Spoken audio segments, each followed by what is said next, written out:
The Ladies European Tour has headed north from the island of Tenerife across Spain and into France for the Lacoste Ladies Open de France. We're in the Basque Country in the southwest of France at Saint-Jean-de-Luz, a picturesque seaside resort very close to the Spanish border.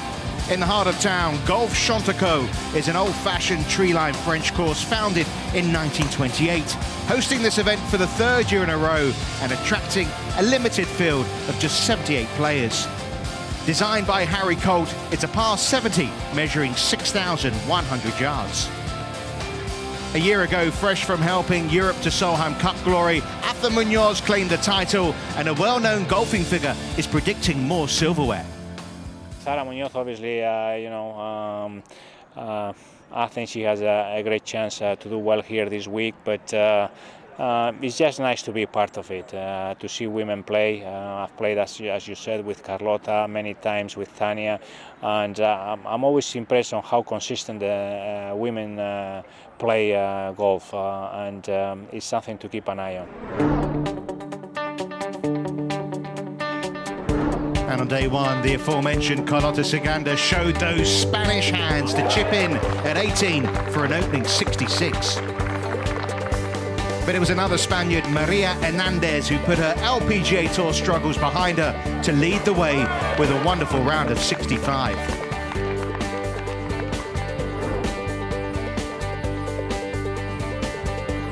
It's been a good defence of her title so far from Arthur Munoz. The Spanish star just 4 shots off the lead.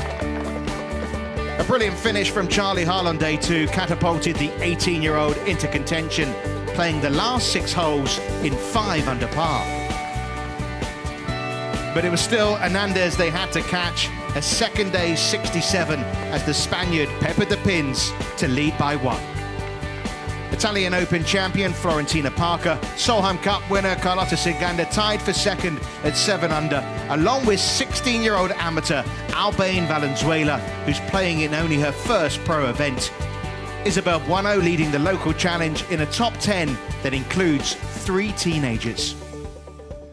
I'm Richard Kaufman, and a very warm welcome to day 3 of the Lacoste Ladies Open de France. Alongside me, Ladies European Tour player Charlie Douglas. Charlie, we've had a beautiful weather, haven't we, the first 2 days. Today, well, things look a little iffy. Yeah, we've got some cloud cover today. The breeze is starting to pick up as well, so perhaps a little more challenging out there for the players. The 24th edition of this French Open, 3rd time in a row it's been played here at a tricky layout, isn't it? It's been wet, they're playing lift clean in place, but we've seen some good scoring. 64 the best of the week so far. Yeah, as you would say, we have seen some low numbers, and the course is definitely there for the taking. It is very tight off the tee and the greens are very narrow, so it does require maximum accuracy, but we've seen already the players are negotiating it very well indeed so far. Well, you've hinted at it there. There has been quite a bit of movement as far as the overnight leaderboard is concerned. Let's catch up with 1 or 2 players who have moved one way then the other, starting with Amy Bolden. This is her tee shot at the first. It's a par 3. Of course, second in the Rookie of the Year race. How about that for a start? So a chance for Amy to open up with a birdie. Of course, she's been knocking on the door. She pops this one in, and then she birdied 4, 5, 6 and 7. She has just dropped a shot at 8, but she's moved right into contention. Carlota Ciganda, unfortunately, missing her par putt at the first. Starting the day at 7 under par. Back she goes to -6. Big problems. Had to take a drop here at the second, then found a plug line in the bunker and led to a double bogey. Defending champion playing with Ciganda, also 3-putting the first. But she was back in business at the dogleg second hole. Lovely approach shot from Arthur Munoz, who's racked up some $850,000 on the LPGA Tour this season. This to bounce back from that drop shot at the first, no problem at all. She's picked up another birdie since. What about Charlie Hull? This was her tee shot at the opening par 3. setting up a birdie chance. Remember, 5 under par for her last 6 holes yesterday. She is putting brilliantly, as you can see. And she made it 7 under par for her last 9 holes with that birdie at the 3rd. She added more at 3 and 6. Albane Valenzuela, well, you maybe expect at the age of 16 in your first pro event some first tee nerves. Pah, absolute beauty. She couldn't make the putt. She has dropped a shot since. Maria Hernandez bogeyed 18 yesterday. She bogeyed the first. Another to find some struggles with that pin position. And the overnight leader in more problems. Look at what she had to do here at the second. In the end, she faced this little putt coming up for a bogey. Did well, actually, to make a 5. She has bounced back with birdies at 4 and 6. So this is where we stand right now. And some more news to give you. Problems for the leader, Florentina Parker at 7, but even bigger problems for Charlie Hull, who has just double bogeyed that par 5, back to 7 under. Carlota Ciganda making an eagle 3, so she's up to 6 under par. It is really tight. Florentina Parker with birdies at 3 and 4, but as I say, maybe a spot of bother for her as well at 7. Maria Hernandez very much back on track with those birdies at 4 and 6. Nata Munoz also at 6 under par, very tight. And you can see Amy Bolden perhaps making the biggest move of the day so far. Well, Charlie, a lot to digest from an intriguing front 9. Absolutely, yeah, it's all change and set to be a very exciting afternoon, that's for sure. Well, our leader is at the par 5 7th. Water down the left for the tee shot, water down the right for your 3rd shot, as the case is for Florentina. Heard she might have been in a bit of trouble with the water, but if that's her 3rd shot, it seems as if she's avoided going in the water at this hole. Been very steady. She's only dropped 1 shot all week so far. That was at the 13th on day 1 when she 3-putted. So being very, very steady. It was Valenzuela there with the red trousers on, the 16-year-old who did find the water off the tee. No birdies yet for her today, but what an experience. First professional tournament. And here she is in the final group at the weekend.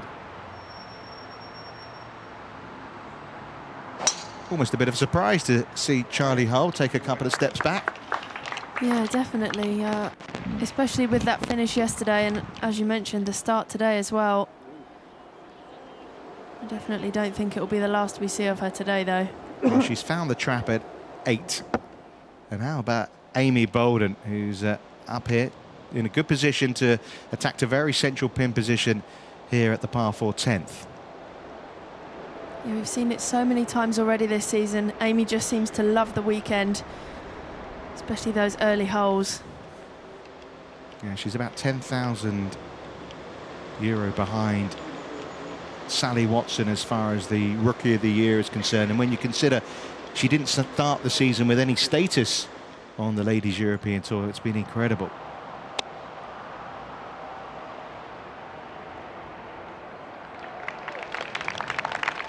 I think that was a full shot for the youngster. Yeah, the pressure not really getting to her at the moment, which is quite incredible to say that she's never been in this professional environment before. Well, it's around this part of the course yesterday where she went on a real blitz. She birdied 9, birdied 10, and then holed out for an eagle at 11 with her 2nd shot there from about 140 yards. Confirmation that it's Parker who is at 9 under, 1 ahead of Maria Hernandez. Parker with a birdie chance to come at 7.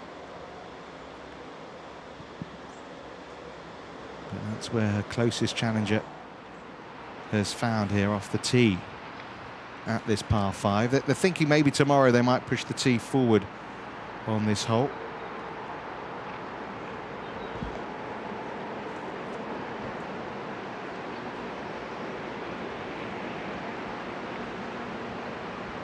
Shouldn't be too tricky here for Maria. Ball in the upslope. You can see there how much she's opening the face. Just going to try and give this one as much height as possible. Try and generate some spin and get it to stop. Beautifully played. She's had her woes in the last few years, really suffered badly with a neck injury. Won the Slovakia Open in only her second professional event some 4 years ago now. Not really threatened a win since, but she led after day one, day two, and well, a chance to get to 9 under there. And she'll be delighted because it was a tough start for her, wasn't it, this afternoon? She's bounced back well. Yeah, she started bogey, so perhaps some leader nerves and perhaps starting to feel the pressure of being at the top of that leaderboard, but she steadied the ship nicely, back to level par for her round. And within 1 of Florentina. Well, Parker, of course, has this chance herself to get to double digits. Perfect. Well, she's playing faultless golf, isn't she, right now? Yeah, she does look very in control of her game. And as you said, she has just had the one blemish on the scorecard over these nearly two and a half rounds that she's played now. Yeah, there's a little part of the course here, 8 and 9, that are on the other side of the road. There's a road that takes you up to the town here at Saint-Jean-de-Luz. A very lovely town it is as well, but this is on the other side of the road to where the rest of the golf course is. It's almost like 8 and 9 are almost afterthoughts. You feel like it's a 16-hole golf course with another 2 little holes on the other side. Yeah, they almost had to find 2 more holes from somewhere, but it's very unusual. Zebra crossing to get to the next tee. Well, we understand now that putt we saw Florentina Parker hole was for a par 5 to avoid a first bogey of the day. So in a moment, Maria Hernandez will have a chance to tie her at the top of the leaderboard. Like Charlie Hull, Arthur Munoz finding the bunker off the tee at 8. Yeah, most of these bunkers at Chantaco Golf Club are fairly short, fairly flat, so they don't cause too much of a problem for the players.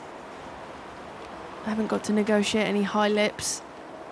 Yeah, it's only 112 yards to the front of the green from where Charlie Hull is playing. The pin today is on 20 paces, so I think we can all work out it's about 130 yards left for her. She's been suffering with tonsillitis. I mean, she's been suffering with all sorts of ailments the last few weeks. This is an awkward little stance for her. I think she might have actually come through the bunker. Indeed, she did. Yeah, I think it would have almost been easier for her had she remained in the bunker. Yeah, she gets some applause, but I don't think she'll be too happy with that, especially off the back of that double bogey at the last hole.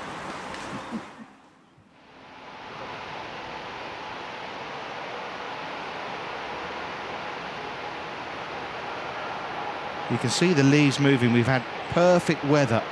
Well done, by the way.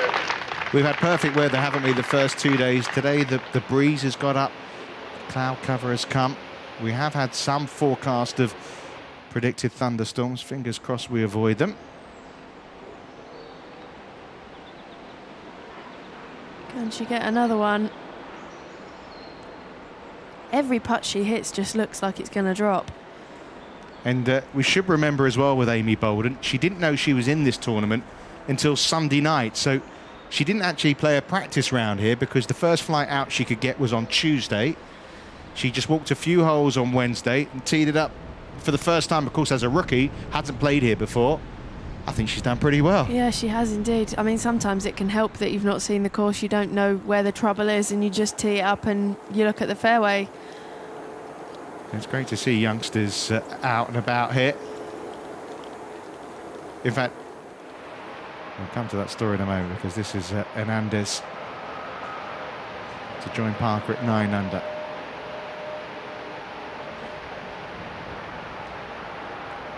She was caught, she trailed, but she's back on top again. Maria Hernandez alongside Florentina Parker at 9 under par. Charlie Hull Well, she was 9 shots off the lead with half a dozen holes to play yesterday, and of course she was in the lead until that trip up at 7. Amy Bolden going so well, and Marlene Jorgensen there at 6 under par. Brilliant story for her. She's just birdied 9, by the way, 3 birdies in 4 holes. She had an 8 at 18 on day 1. She was 4 under par at the time. Take away that quad and she'd be on her own at the top. Yeah, it's a tough pill to swallow, taking a quadruple bogey on the last, but she's recovered well. Just a little low bump and run here for Charlie Hull. Overcooked it. That's a little bit clumsy. The thing I'd say about Charlie, though, is she is putting so well. I mean, really well. That you just think anything within 15 feet, it's got about an 80% chance of going in.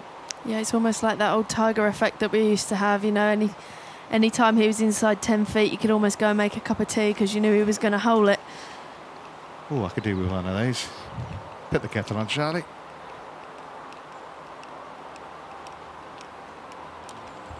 Great group, though, this, isn't it? I mean, we couldn't have picked a better group, penultimate group, third day. You've got 3 players, a quarter of the victorious European Solheim Cup team. Saganda here, Arthur Munoz, and of course Charlie Hull. And you get the feeling, watching these 3 players over the last couple of years as well, they could be permanent fixtures of this Solheim Cup team for another decade or 2 even. Yeah, absolutely. I mean, all 3 of them are very young, great friends, teammates, great ambassadors for the game, and as you say, they're right up there. That was a horrible start, wasn't it, from Saganda, but that eagle at 7 has put her back on track now. Can she follow it up with another? If she can, she'll be back to level par for the day.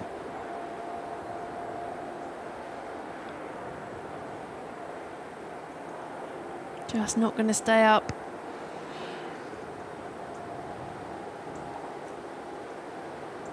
She got really hot at the start of her second round. She bogeyed the first yesterday and then birdied 5 the next 6. She is that kind of streaky player.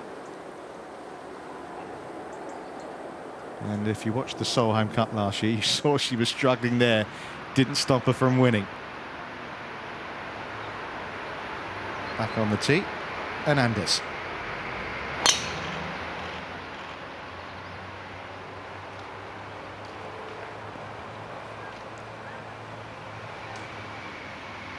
Well, sitting up okay. The rough here isn't too penal. There are some nasty spots, but in general, not too bad, particularly this part of the golf course. As I say, it's very separate. These 2 holes here, up at 8, back down at 9.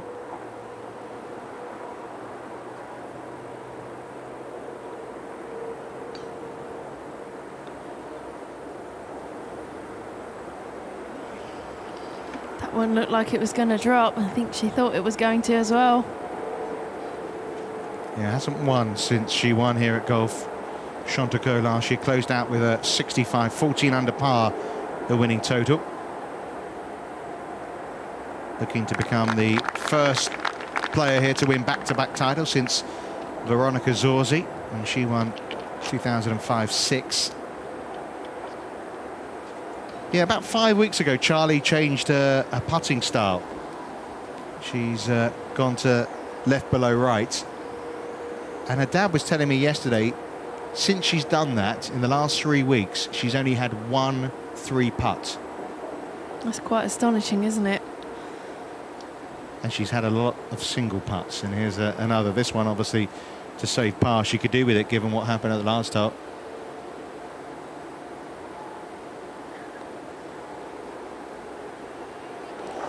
Wow. I believe that happened to her on the last as well.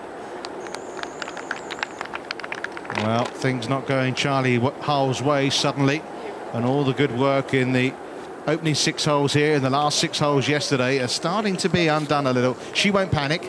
The one thing about this 18-year-old is her mental toughness, and I think we'll see that over the next couple of hours. Yeah, she's a cool customer and never stops believing that she can hit them in close and knock those putts in. Now here's Jorgensen, who's had 2 runner-up finishes this year. She's playing the 10th, which runs parallel with the 18th. where she had that nightmare on day one, put it out of bounds and then hacked it around in a bunker. But she's right in there, isn't she, Jorgensen? Looking for her first Ladies European Tour win. Maria Hernandez and Florentina Parker sharing the lead at 9 under par, and then a 3-shot gap to the rest, including local hope Isabel Bueno. Two of the Spanish players right in there, Saganda and Munoz. Charlie Hull, well, needs to try and take some steps forward again. Been a terrific opening 9 though, hasn't it? Day 3 of this Lacoste Ladies Open de France.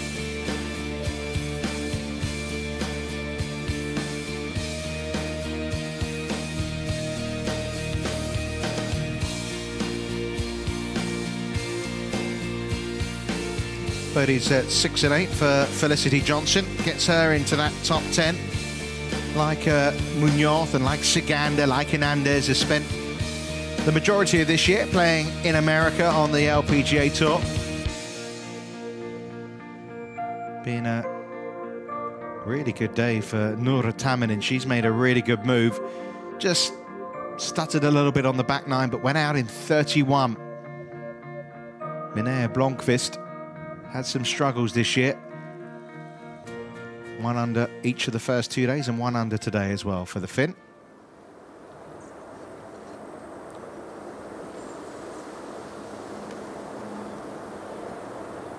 Tournament that goes back to the late 80s.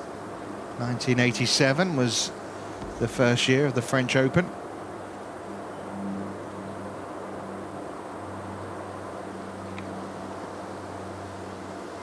The other 2 players in this group have already gone. And Charlie Hull going with driver here at this dog leg. Left par 4.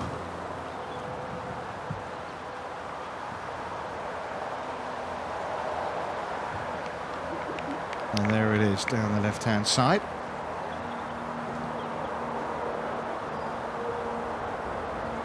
She's gained a lot of yards off the tee this year. I mean, obviously she burst onto the world scene with that performance at the Solheim Cup, but of course on the Ladies European Tour she'd already had 5 runner-up finishes, but she's hitting the ball a lot further than she was a year ago. Yeah, I think as far as I understand it, she's been working very hard in the gym, building some muscle mass.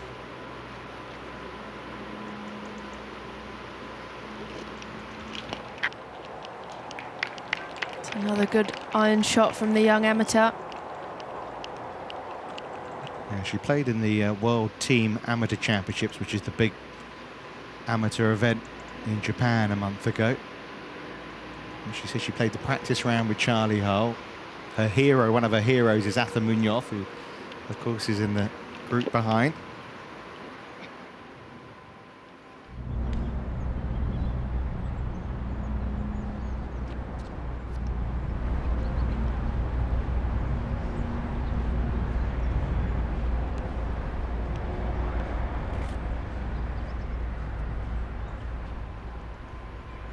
So the final group, down the 8th. You can see the Pyrenees there just about in the distance. Days 1 and 2, I assure you, it was just blue skies above, and you could see them very visibly. But today, shrouded in clouds. Let's hope it's just rain and nothing more, that if it does come,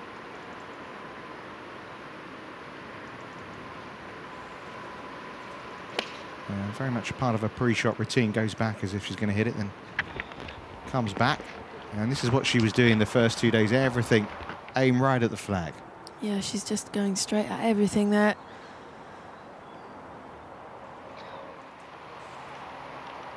Spins the ball quite a lot, but coming from the rough, very difficult to get the ball to stop on these greens.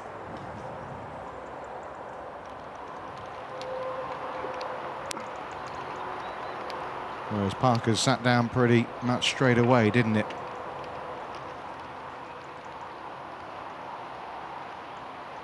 Advantage of being on the short stuff. Well, that's what Florentina's done so far this week. So well. Fairways and greens. uphill, 11th hole. This has proved to be one of the toughest holes on the course. And I think Amy Bolden showing a little bit why. It's a back pin position, you really want to get at it. Unfortunately, she's overcooked it a little bit, and this is a good look at it. Yeah, I mean, it's quite narrow off the tee, so the trouble starts there, but as you say, it's a very narrow green. It's 36 yards deep, but the first 20 yards of this green are almost unusable in terms of pin positions because the slopes are so severe. That flag you're seeing there, that's very rarely used, isn't it? The one we're looking at on the screen now. Yeah, I mean, I think all 4 days this week they're going to be in that back portion of the green. Look at that stroke average, 4.4.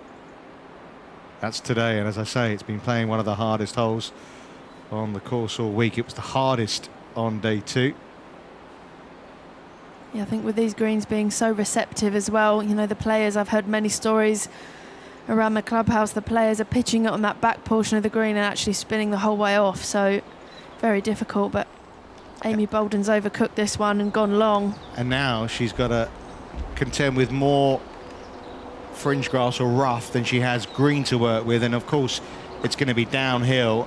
Getting it to stop on the green and not go off the other side is going to be tougher, isn't it? It is, yeah. I think the only thing that Amy can really do is try and throw it up high and get it to pitch on that spongy grass and hopefully get it to stay on that back tier, but very, very tough shot she's left herself there.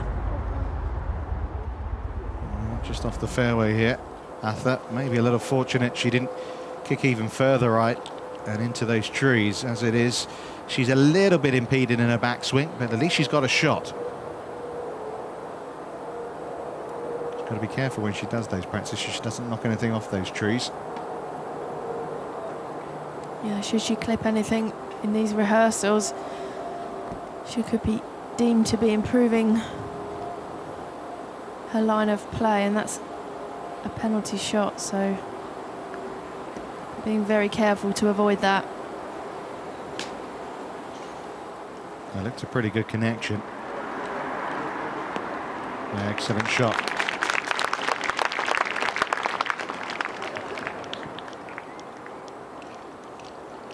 Bit of the 3 hit. Charlie Hull in position 8.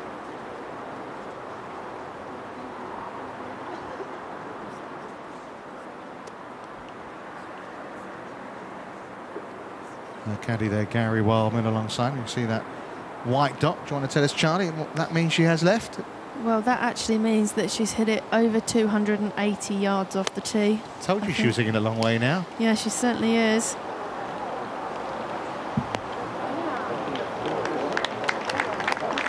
Well, the crowd always like a bit of backspin, but I don't think Charlie Hull appreciated that one there.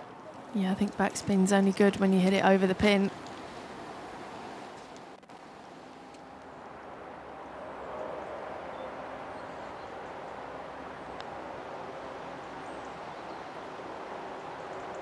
Very nicely judged from Florentina Parker. Just been very, very efficient so far. So it wasn't a great lie, but she's got to try and open the club face here, yeah? Yeah, absolutely. I mean, I think she's got to pitch this on the green, but trying to stop it is going to be a challenge. Stay, stay. It's catching the slope and off it goes. Almost impossible shot.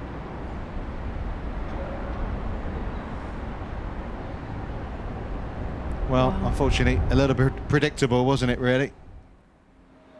Yeah, you just can't go long at that 11th.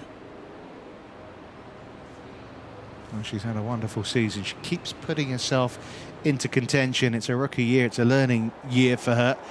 A rookie year is quite a long way off for this young lady. She's got a lot of universities in America asking her to sign up, the likes of Stanford and UCLA.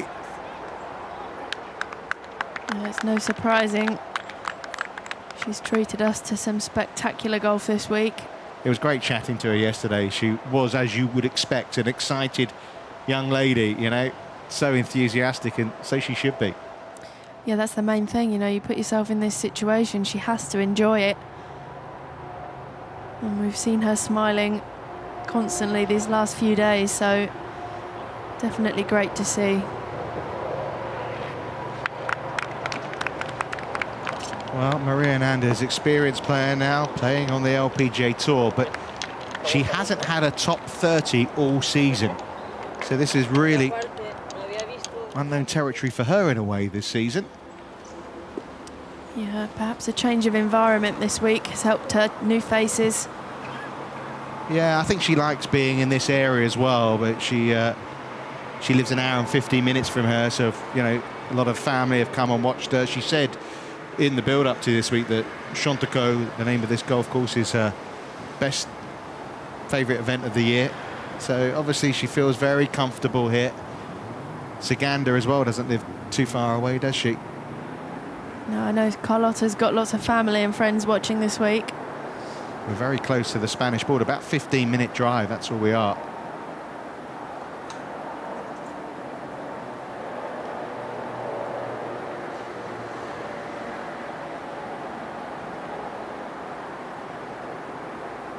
Atha been very steady so far today. 2 birdies and 1 bogey among a handful of pars.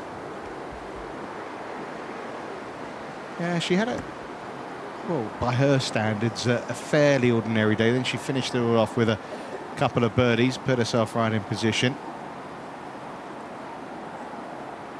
She has been such a consistent player this year. 8 top 10s in the United States, 15th in the world, 9th on the LPGA Tour money list. Charlie was a little unlucky, wasn't she, in terms of getting her LPGA Tour card? Yeah, I think Charlie just, you know what she's like, she just focuses on one shot and whatever happens, happens. I don't know that she'll really be thinking about it too much. Well, she knows she's got to go to qualifying school, final stage. It's great to have her competing regularly on the Ladies European Tour. And that's missed. We should mention the tour school for the LET, that's expanding as well, isn't it? They have got a qualifying event now in China to allow players from all over the world, as is the case, but even more players from all around the world to compete on the LET. Once again, the final qualifier is at the end of December in Morocco. Yeah, I think the tour were just getting a high level of interest, so many players wanting to play at the pre-qualifying stage, and they just couldn't cater for everyone to play. So as you say, they've introduced another pre-qualifying stage in China, which is good signs of the progression of the tour. Well, Amy Bolden just missed out at Q School a year ago. It hasn't stopped her though, has it? But this one is to try and save par, and oh, she's left herself an awkward one back. Yeah, tricky downhiller. It's going to be very fast, as we saw with her chip from the back of the green. Yeah, the greens are very soft, and you can see putting uphill it's really slow, going downhill it's really quick. Yeah, very, very quick indeed. I mean, I think perhaps grain comes into it as well. Saganda, who had one of her mentors at the course yesterday, Jose Maria Olazabal.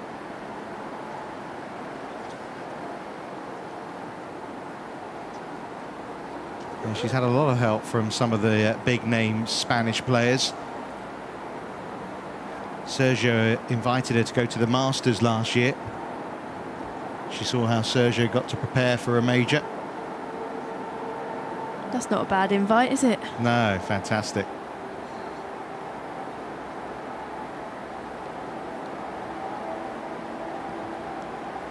And Jose Maria has very much helped her with her putting short game. So she's got a couple of big name players there that are very much taken an enthusiasm in her. Well done. Yeah, damage limitation there for Amy, and that's not too bad a result from where she was at the back of that green. Yeah, it had bogey at least written over it as soon as she hit that second shot.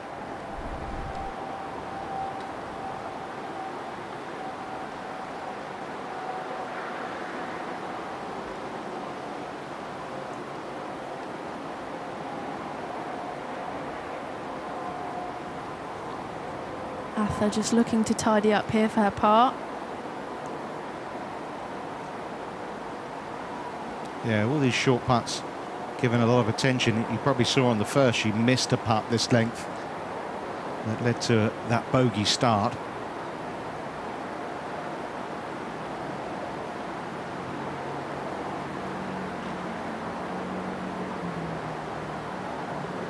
No problems there, though. 6 under par, 3 shots behind the co-leaders. Caddy Johnny looks pretty happy. Good job, boss. She's a good bag to have, isn't she? Always there, it seems, every week. Yeah, Miss Consistent. Have a look at Frenchwoman Isabelle Boineau. Got it to 7 under, dropped a shot at 8. Yeah, another player who hasn't really been in this situation before, so she's handling it very well. Yeah, like Amy Bolden in her rookie season. Yeah, I think not too many would have mentioned her as leading French player at the start of the week.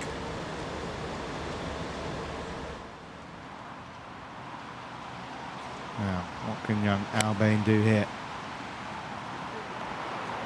Looking for a first birdie of the day. Just hanging.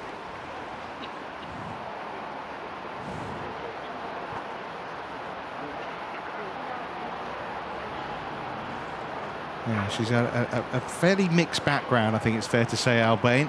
She's Swiss, but she only got a Swiss nationality 3 weeks ago. Her dad's Mexican, her mother's French, and she was born in New York. There's a mixture for you. It certainly is.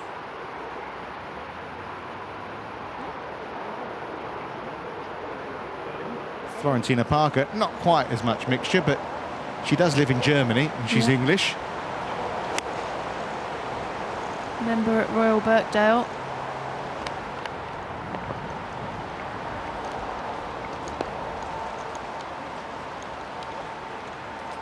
Not threatening the flag, that one, but safely on the green.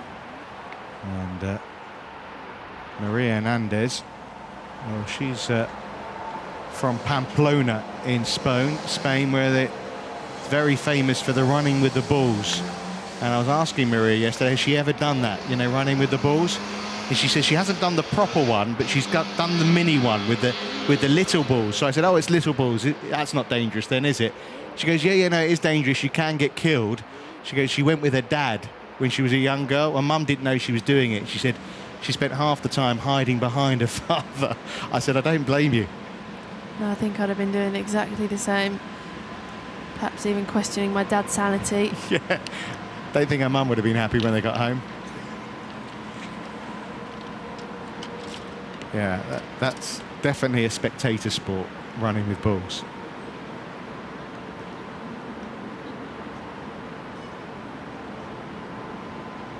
Especially compared to the tranquility of the golf course.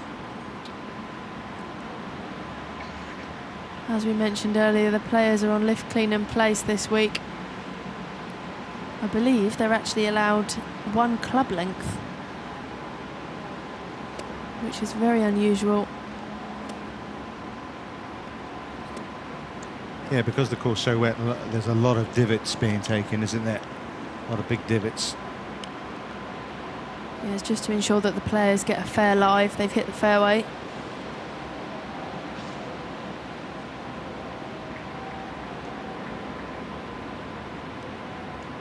Great view here, straight down the hole. We've seen so many times already this week, Maria just taking these pins out. She can't have much more than a 9-iron in here.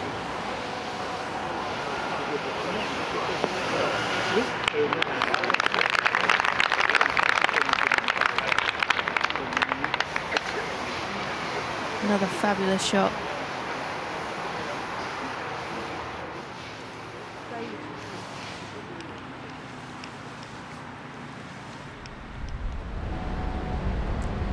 Back across the road you go again to play the par 4 10th.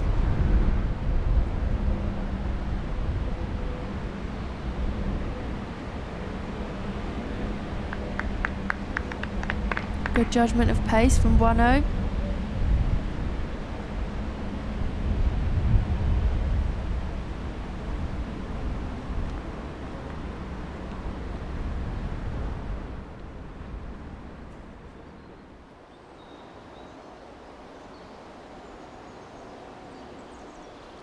Now this is one long putt, almost taking off as she hit it there. Oh dear. Well, she gave it a pretty firm wrap, but look how short that is. So some players out there have had their headaches, haven't they? Some sticky starts from the likes of Maria Hernandez. Charlie Hall with a double bogey at 7. Arthur Munoz tripping up early on, as did Carlota Ciganda. Florentina Parker, well, serene by comparison. Bogey free and up to 9 under par, alongside Hernandez at the very top of the leaderboard.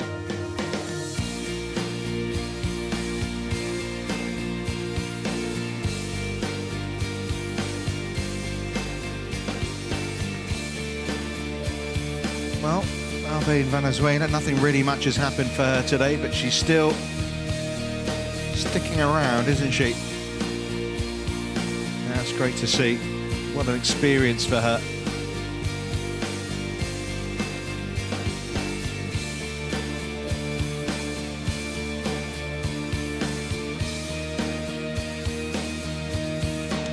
We shouldn't rule out Felicity Johnson, of course, 2 times a winner on the Ladies European Tour and only 4 shots off the lead. Although I'm hearing she has just dropped a shot at 10.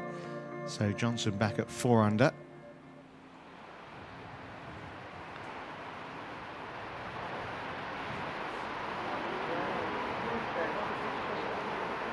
And again, judgment of pace pretty good from Florentina Parker. It should be another stress-free part. Yeah, I think that's the one thing that's been key to Florentina so far this week. She just hasn't put herself in any difficult situations. Yeah, today the 7th, when we just joined the coverage. Obviously she held that good putt for par, but there hasn't been too many more moments like that, has there? Oh, she's been very solid. Well, bogey start after a bogey finish yesterday. 3 drop shots in a row, but how Maria Hernandez hasn't let it affect her. Birdies at 4, 6, 7. And now a chance to turn in 2 under par for the day. Chance to go out in 33.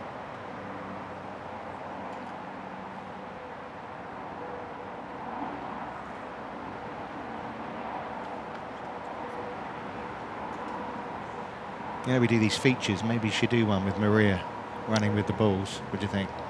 I'm not sure about that, especially maybe not on a tournament week. We'll send you down there, Charlie, as well. I'll pass on that one, I think.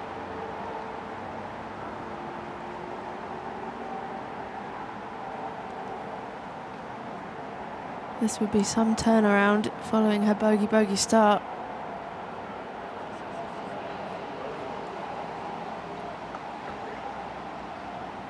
Just turning to her caddy Angel, who's a friend of hers from Madrid. He's a very good player himself.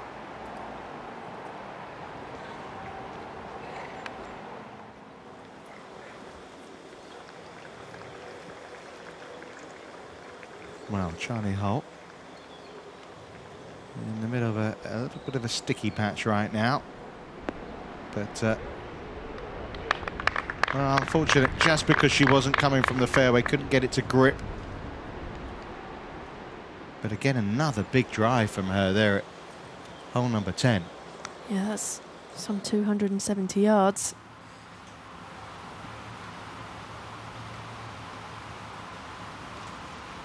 Yeah, it seems a very wide fairway, the 10th, but of course it does go right across to the 18th fairway as well. Yeah, it's well bunkered through the centre. There are 6 bunkers to the left-hand side of this fairway.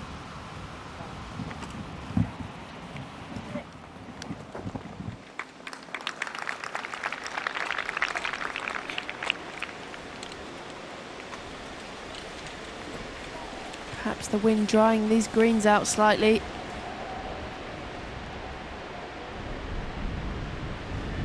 Well, talking to big drives, Saganda's spanked one down there, hasn't she? That's quite incredible. She can't have more than a sand wedge into this.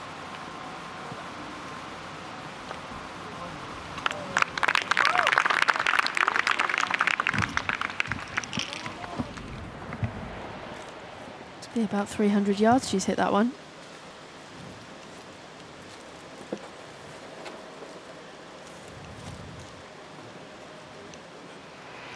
Well, 3 Solheim Cup stars in the penultimate group, but it's the players in this final group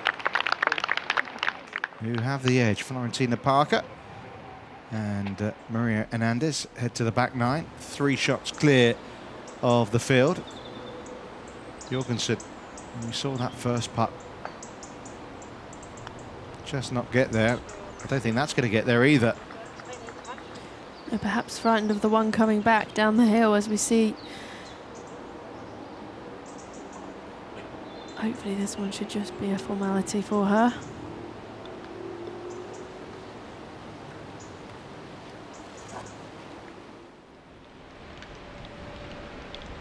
Well, we have to say 3 mediocre chances for birdies in this group.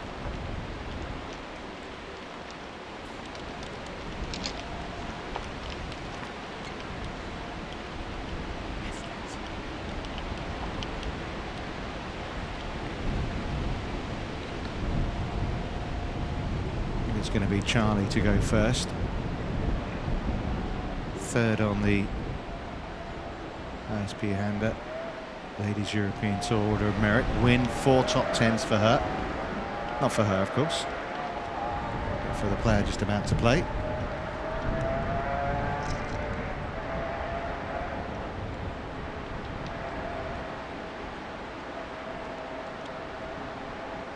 And she earned just over $200,000 in terms of money on the LPGA Tour this year. Of course, she challenged in a couple of majors, didn't she? Yeah, she's showing signs of being a contender for the future.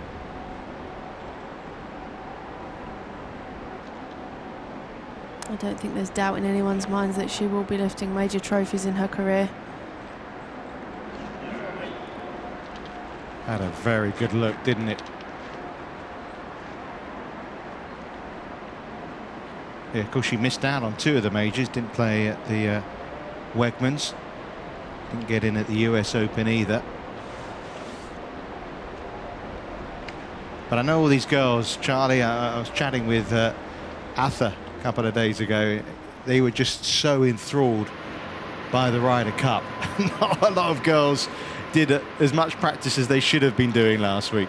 Yeah, it was a frequent question, wasn't it? We were asking them how much practice they've done in the build-up to this tournament, and the response we got was, oh, a couple of hours in the morning, and then I went home and sat on the sofa and watched the guys playing the Ryder Cup. Yeah, Atha was saying she got to the practice range on Friday, didn't she? And she just spent half of it refreshing the phone, trying to get the latest update on the scores, and in the end she got, oh, I'll give up, I'll go home and watch it. I think especially for those players like Atha who have experienced a Solheim Cup in that team environment. And of course it's less than a year away now, St. Leon Rot. And Atha, of course, will be there.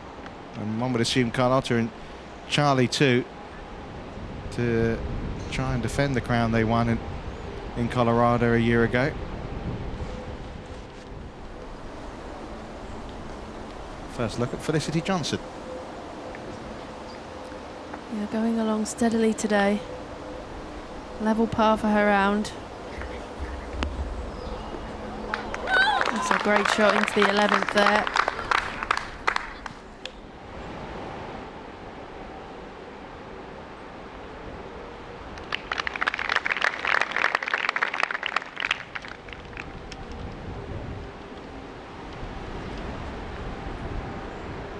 So Atha at 6 under, Charlie Hull at 6 under. Carlotta Saganda hoping to move one better.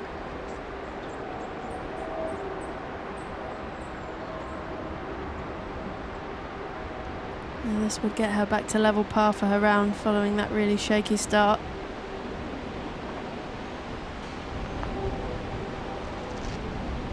Never really had a chance, did it?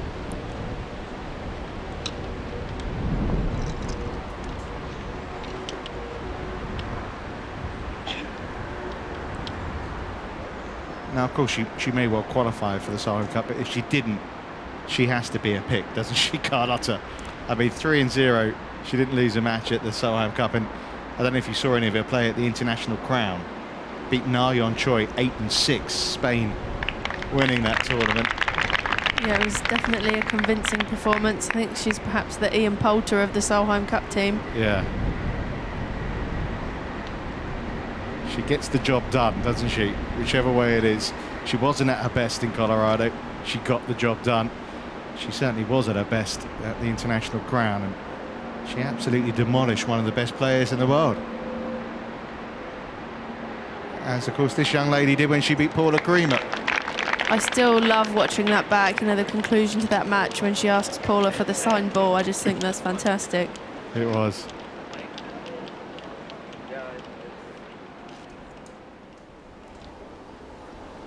Isabel Bueno. Just having to try and hit this one a little low. Now, steady, steady. Come on, come back down. Oh, that's okay. She should be able to putt it from there.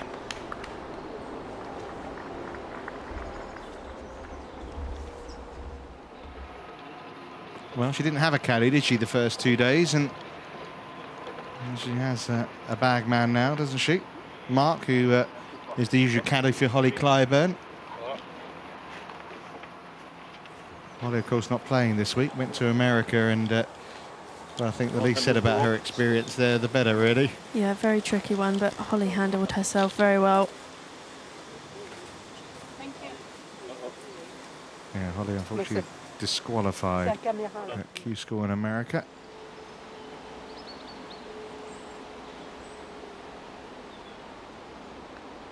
Yeah, quick. Very, very fast, but Isabel judging that one nicely. Brilliant. Oh, my goodness. Or ooh la la, as they might say around here. No idea how that one didn't drop. Oh, what an effort. Par 312, playing 137 yards today. Slightly uphill. And you can see the green slopes left to right, so that will get a little bit closer yet. That's well played.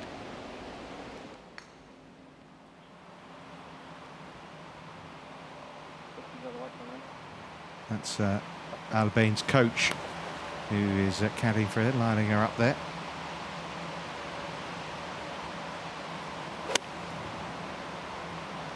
Just feel like she could do with a birdie, really settle her down, and maybe it's going to come here. There's no doubt her talent, is there? You don't shoot 64 in your first professional event if you haven't got that. Well, she looks very calm today as well.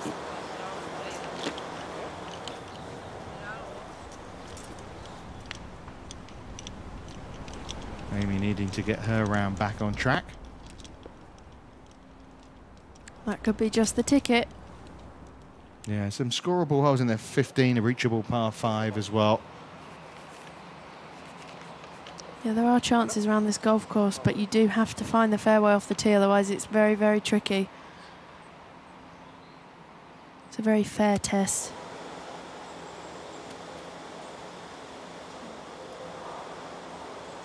Now, if you watched Maria Hernandez winning in Slovakia in 2010, and it was televised, so I know the pictures exist, you will see a very different swing. It's because she had to reshape her swing completely because of the herniated disc she had in her neck. Had to almost start from scratch, and I think my co-commentator knows that feeling. Yeah, I definitely do. As you see with Maria here, every single shot has that swing rehearsal. Began making those swing changes towards the end of 2012. Still trying to bed them in. It does take such a long time, especially if she's been using the same technique for the whole of her golfing career. And you've done that yourself, haven't you, recently, Charlie? I mean, how hard is that? Oh, it's horrendously difficult. You know, I sort of go to the end of the driving range now for fear of people looking at me shanking it and almost missing the ball. It's just, you know, you're on autopilot and you've swung the club so many thousands of times, your brain just slots back right into what it knows, and when you're trying to retrain it, it's very, very difficult. Well, a rare fairway and now a rare green missed by Florentina Parker. Not the most awkward of up and downs, but a little bit of work for her to do. Now, look how far right Felicity Johnson's aiming here. And barely touching it as well. And it wasn't enough. Right, and now look at it. Needs to stop. It's no guarantee. She's almost as far away now. Obviously, now she's putting up the slope rather than across it, but now you can see why, if you're watching this, why this is the hardest hole on the course. It looks innocuous, doesn't it? Uphill par 4. You know, it's only, what, 367 yards. It's the green, the severity of the green that's posing the problems. Absolutely is. I mean, the error there from Felicity was not keeping that putt high. If you miss the putt low, it will just take the slope more and gather pace. Had she hit that one a little higher and missed it on the high side, it would literally have just been a tap in. And there you go. I mean, how demoralising is that? You're 6 feet away putting for birdie and you walk off with a bogey. I mean, I don't know how she keeps the club in her hand and hasn't chucked it into the trees. Yeah, well, unfortunately that's an error with the first putt. And you do get punished around this golf course. I think that says more about my temperament than everybody else.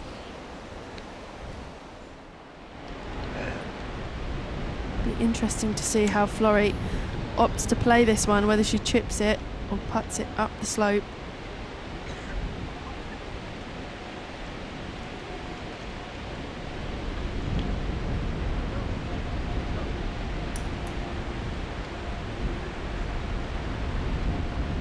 Back with Parker at the moment. Charlie Hull missing the fairway, and look at that. That's a awkward line. You can see how thick that rough is there. Second cut is just brutal. Yeah, just discussing with Gary, her caddy there.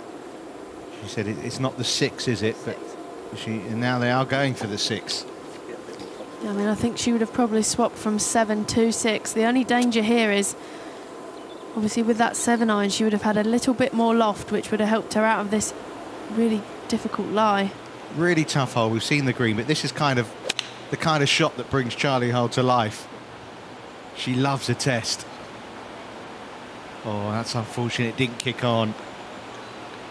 Good shot from where she was, though. Yeah, I remember watching I think it was a program they did on Charlie Hull documentary where her dad Dave was talking about how when she goes and plays golf with her friends, they don't play from the tee box to the green. They go in the woods and they play through the trees.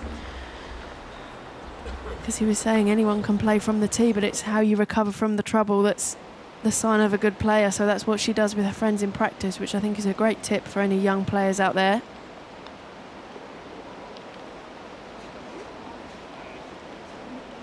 Jorgensen stays at 5 under par. Perfect drive from Munoz. Now can she find this flag? That's going to spin all the way back, I think. Quickly run up and mark it. Wow, miracle that it stayed there. I think she needs to have a Sergio moment. She's running up. Florrie opting with a putter here at the 10th.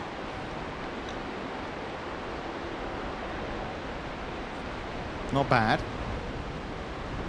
Yeah, I think that was a more favourable decision over chipping it.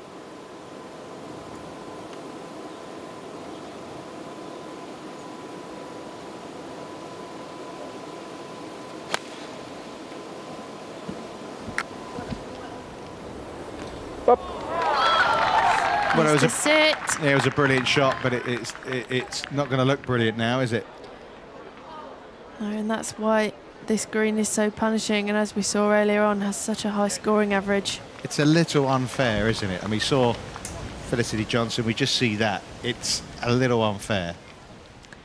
Yeah, it's a tough one. Being very diplomatic, Charlie. Well done. Bain unfortunately misreading that putt.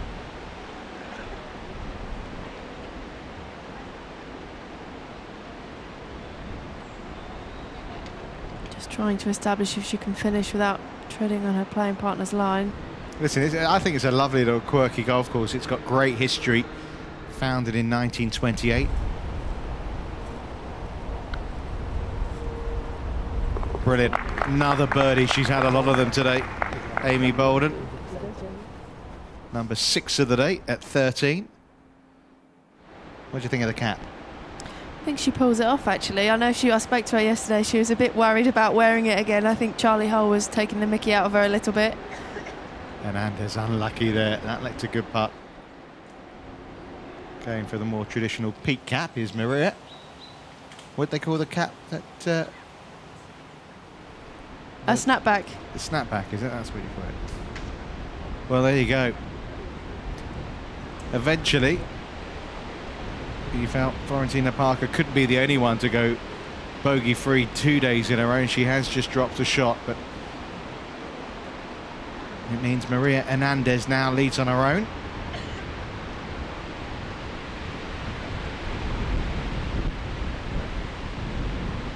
Yeah, Ricky Fowler pulls it off, so why can't Amy Bolden? You don't see the girls wearing them, but I certainly think she could be a bit of a trendsetter now.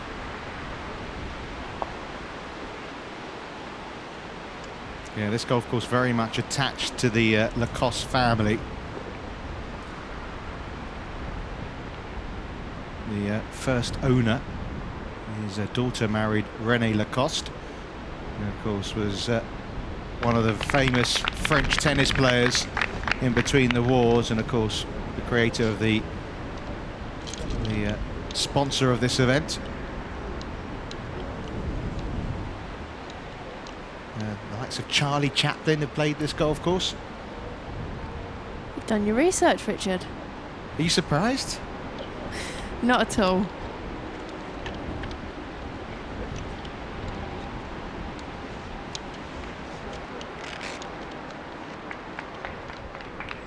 Now, it's almost worth chipping this one, isn't it? Yeah, I think so. We saw with Malena Jorgensen just how hard you have to hit this. She's done very well. That's brilliant. Not going to be an easy par putt, is it? But that is absolutely magnificent. Yeah, she'll have an almost identical putt to the one we saw from Felicity Johnson. We see how much that swings from right to left and how fast it is.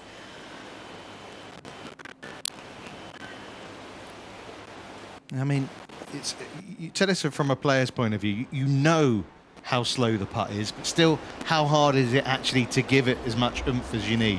When you know that the one coming back could potentially be quite a frightening one down the hill and a bit of a swing on it, it is very, very difficult, because obviously, like Carlotta stood here now, she wants to give herself an opportunity of holding this putt, but she will be approaching it with caution.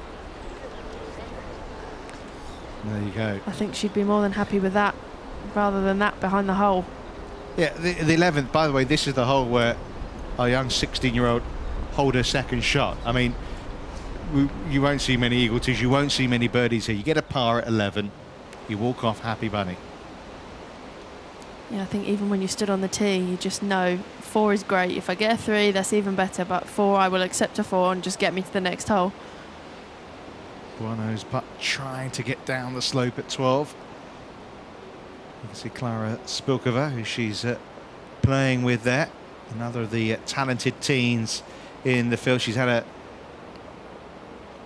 tough time of it today, though. 2 over par for her round, the Czech player. 2 under par for the tournament. Although you can't say out of it completely, can you? Maria Hernandez leading the way at 9 under.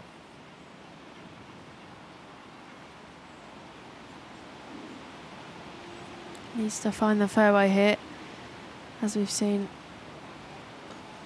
A lot trickier from the rough.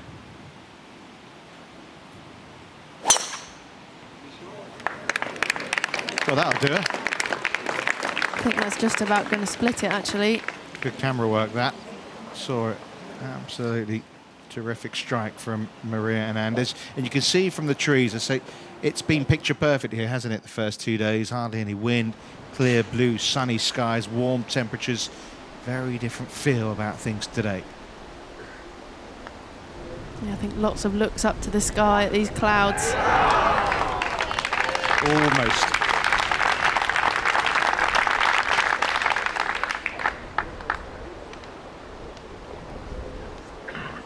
Yeah, she's a, what must I say, golf freak. I wouldn't quite put Atha in that. But even on her weeks off, I know she went early in the season, and a week off, she went and watched the World Golf Championship event at Doral. That's what she, she was tempted to go to the Ryder Cup last week as well. That's, if she's not playing it, she's watching it, and she loves it, doesn't she? Yeah, she just loves it. I think the only reason she didn't go to Glen Eagles was because she didn't want to go alone. I think otherwise she would have been there with her blue and yellow face paint, no doubt. Well, Parker just missing the fairway. And you can see the ball seemed to sit down a little bit. You saw Charlie Hull had a very awkward lie down that side. Trailing by 1 now.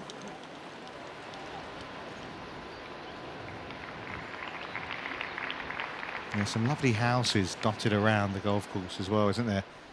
Very old style. Now, up on the green. Can she get it higher?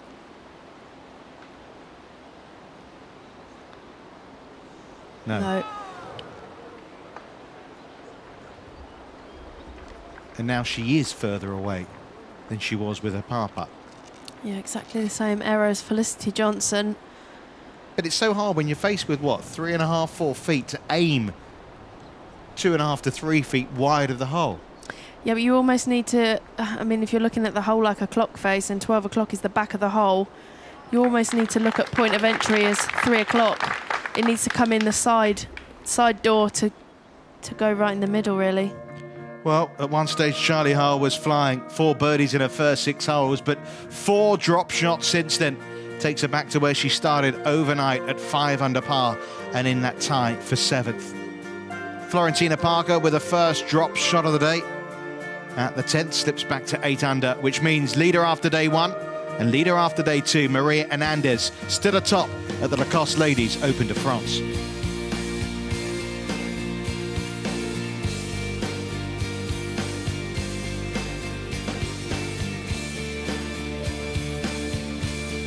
Yeah, Isabelle Boineau certainly giving some French hope that they might get a first French Open winner since 2004 when Stephanie Araco won it.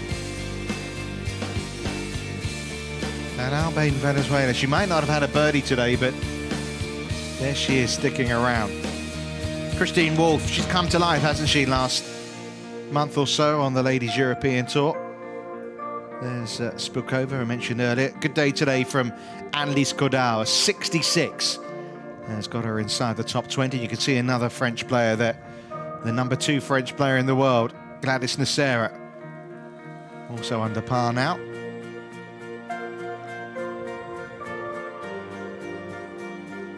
One hole left to play actually for Gladys. She just parred 17.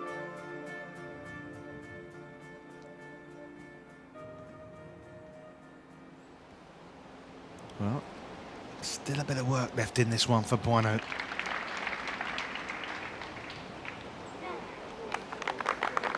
Did well from Marseille, but she spent quite a bit of her recent life out in the United States of America, went to university there. You can see the puff of her cheeks there. That does take it out of you, those kind of downhill par putts. Yeah, I think you breathe a sigh of relief when you see them disappear into the hole. And Carlotta looks like she's aiming right at this one.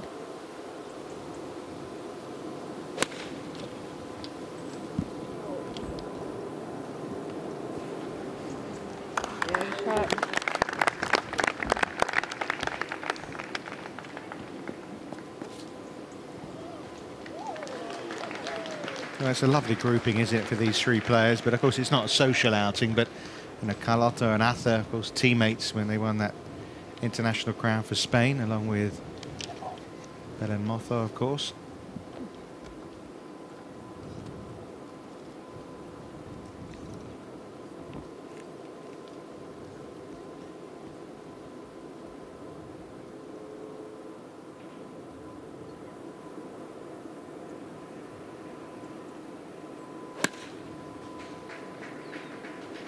It's another great swing from Atha. Yeah, lovely. Right at it.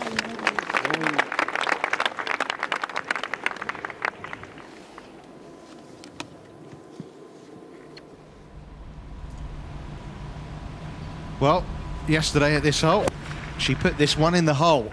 History very rarely repeats itself. Almost. I think she's about the only player in the field that loves the 11th. It's funny, isn't it? And you have an experience, it gives you a good memory.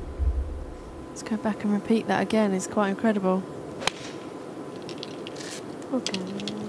Well, Charlie Hull came to life yesterday from the 13th.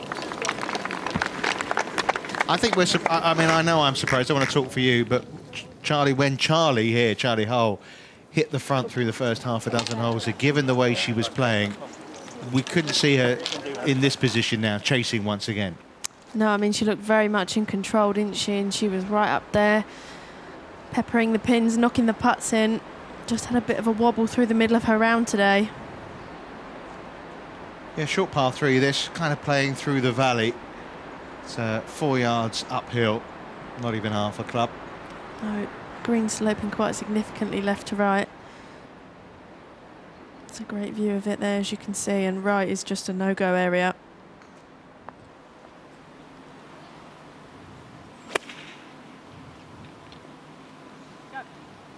Asking for it to go. I think she'll take that one, uphill putt.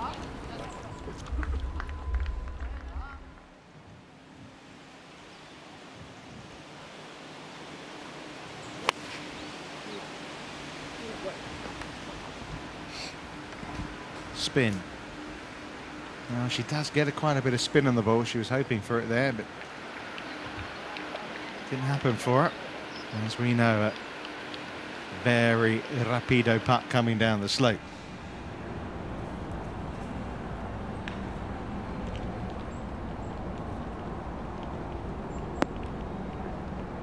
Obviously playing very well, Jorgensen. She won her club championship last week. Yeah, I wasn't sure you could do that as a professional, but she did it. She did.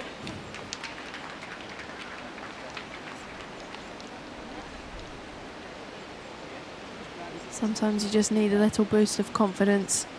Now 6 under, 6 under and 5 under. Obviously Munoz started at 6 under, Hull started at 5 under, Saganda started at 7 under. I think we're expecting a little bit better through the first 11 holes from these 3 players, but what we know about them is they're winners. They've all obviously won on tour, and there'll be no panic from any of them because no one's raced away, have they, at the top? No, we haven't seen anyone going on a significant charge. And it is trickier today. Let's face it. We saw a 66 already from Annelies Cordain. That's the best of the day so far. Yeah, I mean, I wouldn't be surprised if that is the best score of the day at conclusion of play. Beth Allen, another player with a 66 today. What a great read from Malene Jorgensen. 5th birdie of the day for her. She's only had 1 par since the well, 2 pars since the 5th. Clearly enjoys this golf course. Apart from the 18th. Yeah, we won't talk about that one, Malena. I won't mention it to her. I'm not that brave. Great bounce back ability, though. Again, it's a question of how bold do you take it in terms of your line here. Obviously, we know pace has got a lot to do with it here, Charlie, but you know, the further right you take it, the quicker the putt it is, I suppose. Yeah, I think you can almost see the outline of an old hole there, just to the right of the cup. I don't think she'll be aiming too far away from that.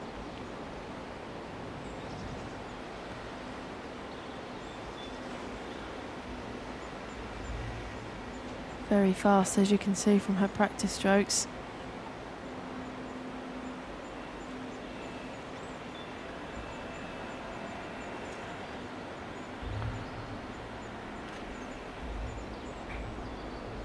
It's got to go, Carlotta. Did everything right but hit it.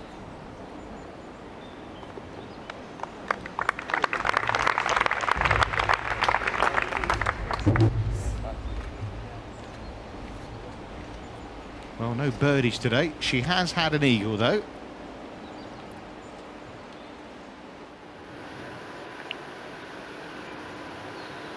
Well, a touch putt this from Hernandez. It's hard to believe when you're putting from 20 feet or so. Yeah, it's super fast. And we'll be braking quite significantly left to right here.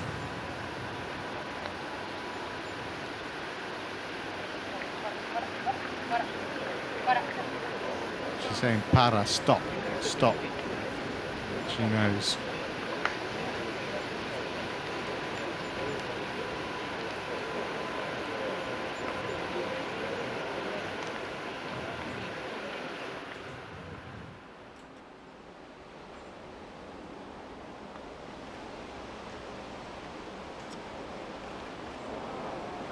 Just not happening at the moment for Charlie Hull.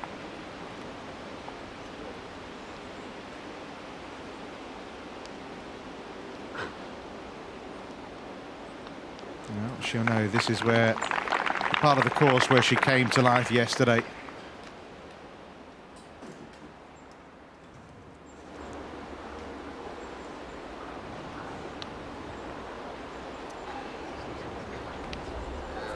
That also needs to stop.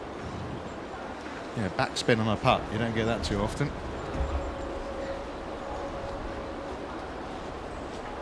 Perhaps there'll be some choice words about this 11th green at the conclusion of play tomorrow. Not from young Valenzuela, though.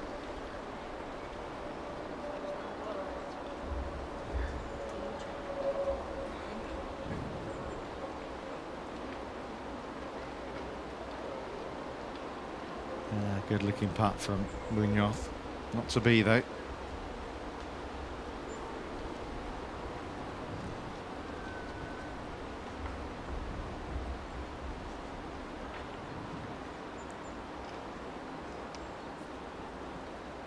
Eight pars in a row for the defending champion.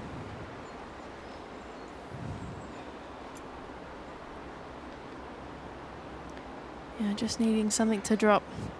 No, Hernandez for par.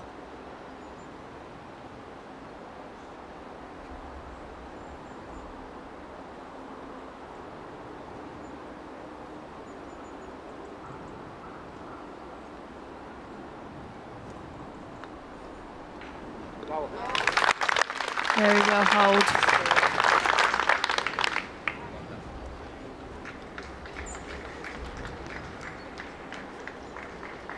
Now, wonderful shot in from Albane Valenzuela. This will get her back to level par for the day. And in third place on her own. Well, first birdie of the day comes at one of the hardest holes on the course. She is 3 under par in 3 days at the 11th. She's probably made at least 3-4 shots on the field, 5 maybe. Yeah, at least. I think she's the only player of the original 78 who clearly didn't find that hole a struggle.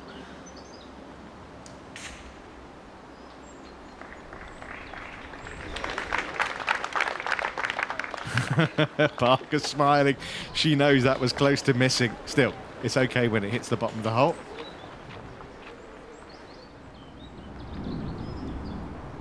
Good to see when players react like that. You know, they dodged a bullet. 13th. Fairway here slopes from left to right.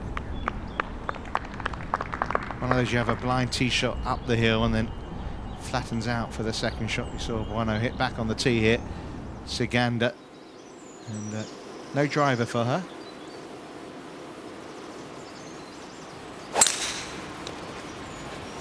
Well, she certainly didn't hang back with that 3-wood.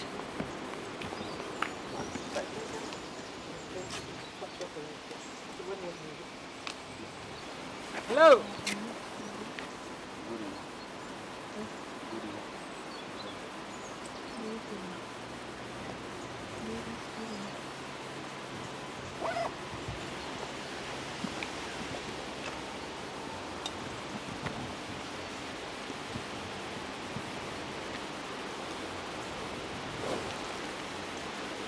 Bogey record for Arthur Munoz on this hole so far this week, so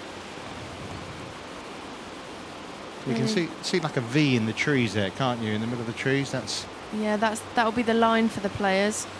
This fairway does slope quite significantly left to right. She seemed to aim at it, and she's quick to pick her tee up. Yep, that one's scurrying along. Now, that's unlucky. Yeah, when it disappears, that's never a good sign. Now, can she find another cracking iron shot here, Valenzuela?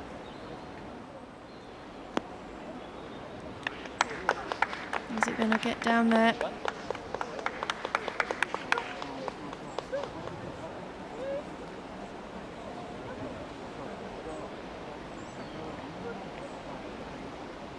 Well, Charlie started that down the right. Hopefully it's drawing, because, as I say, you really want to be down the left side of the fairway. Just saw the ball bounce out of view of our cameraman there. It's just gone beyond him there.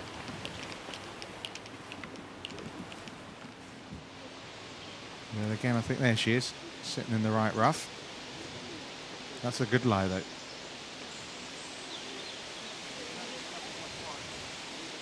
So that's the top three. Player who last won in 2010 in Maria Hernandez, a winner this season in Florentina Parker, and a wee youngster, 16-year-old, playing in her first professional event.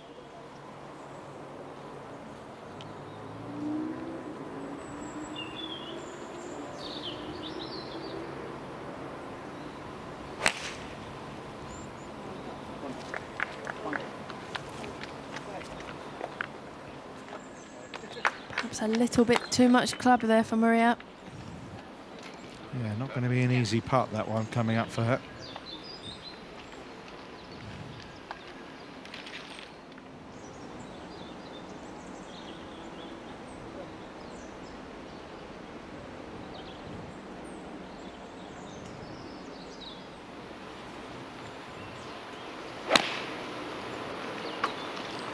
Go. I think that's one of the first shots we've seen actually disappear down that right-hand side. There is a bunker there, so hopefully she's caught that.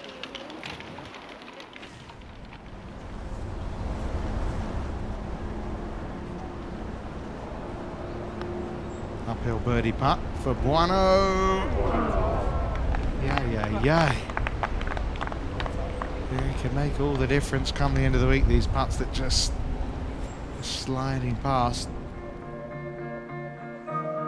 Isabel Buono very much in the thick of the action here on day 3 of this Lacoste Ladies Open de France.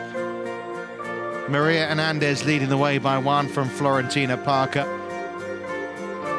Valenzuela, what a performance. Great birdie for her at 11. Amy Bolden, well, still sticking around. Charlie Holt, great start. Needs to find the game again. It's Hernandez by 1.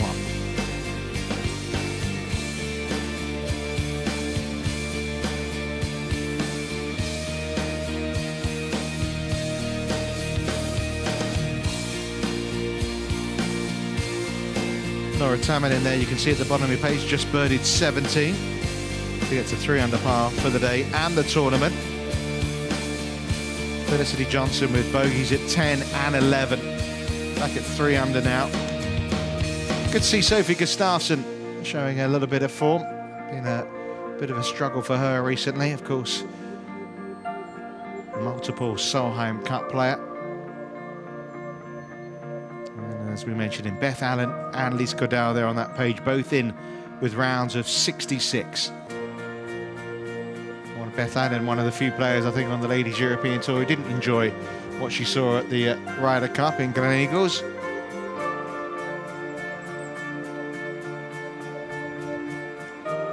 Alexandra Villatte, who played alongside Buono as an amateur in the World Team Amateur Championships. She's back at level par. Lydia Hawke, also winner at the Buckinghamshire a couple of years ago. Jay Schaefer, another former tour winners there. 58 players making the cut. As you said, in the sand, but Florentina Parker stays. Well, I was going to say, I thought that was coming back. At least she's out of the bunker. Yeah, just took too much sand there with that shot. She was very lucky that didn't come back at her. Absolutely, yeah, it could have come right back into her old divot mark.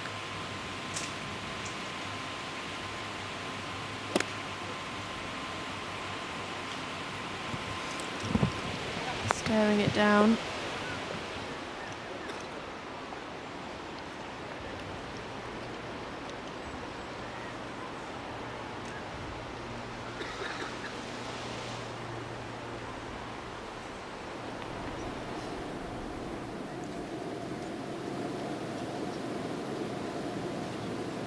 Well, a lot of discussion here for Charlie and Gary.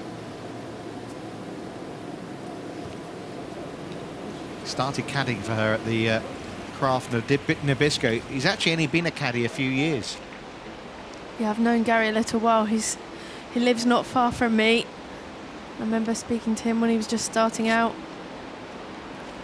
So yeah, he's not got a bad job there with Charlie.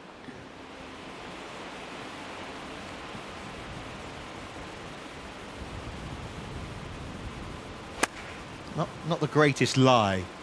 No, you can see the amount of grass that she's just taken there. Magnificent.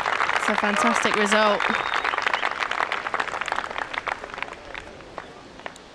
Defending champ not going anywhere just yet. Yeah, she was third here in 2012 as well.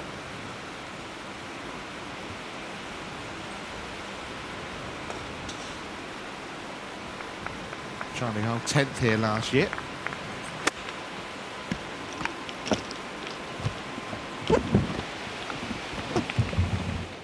Yeah, that's just going to fall away.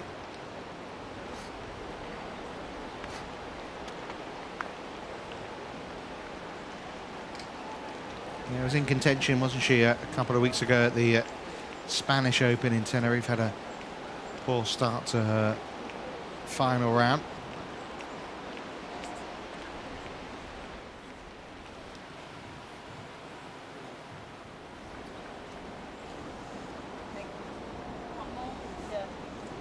Another tricky putt for Maria here. Putting down the hill, a significant break right to left. Yeah, one of those, if you can two-putt it, you're more than happy. Yeah, I think anything within 4 feet should have done very well indeed.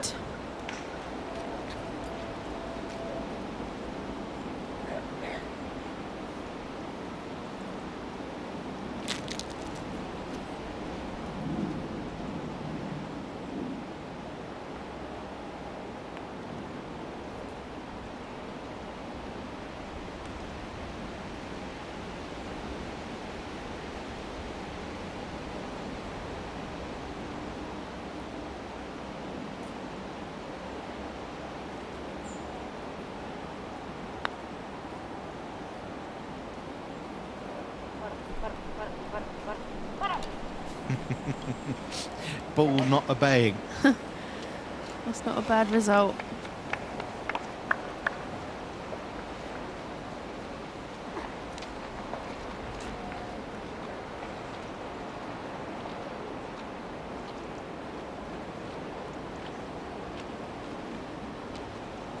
Well, Hernandez struggling for par. Of course, Florentina Parker here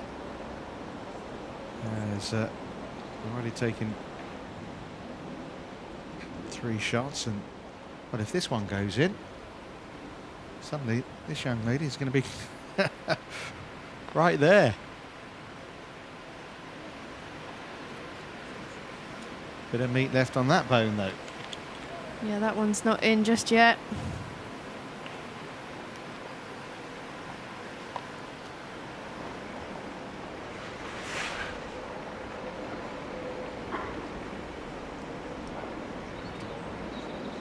What's amazing, isn't it, with Florentina Parker? She's seemed to be going along so serenely, fairways and greens. Dropped a shot at 10. And now this is for a bogey 4. Yeah, this isn't an easy putt either. can see there she barely touched it.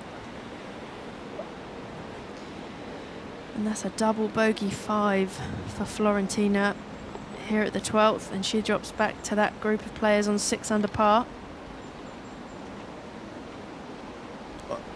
Well, it wasn't a good tee shot, but obviously compounded by the bunker shot as well.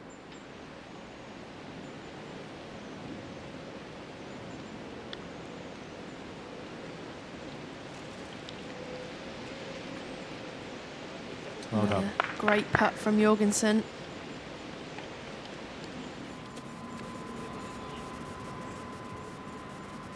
So Siganda is a good club long here. We're going to see those Spanish hands again. I think we're going to have to. Beautiful. What a shot.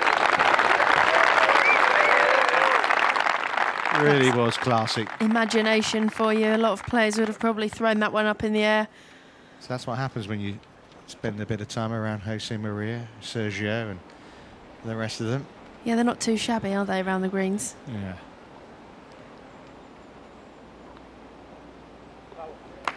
Good par. Good 2-putt that from Maria Hernandez. And she now has a 2-shot lead. Well, at least a 2-shot lead. Albain Valenzuela still with that putt for her par.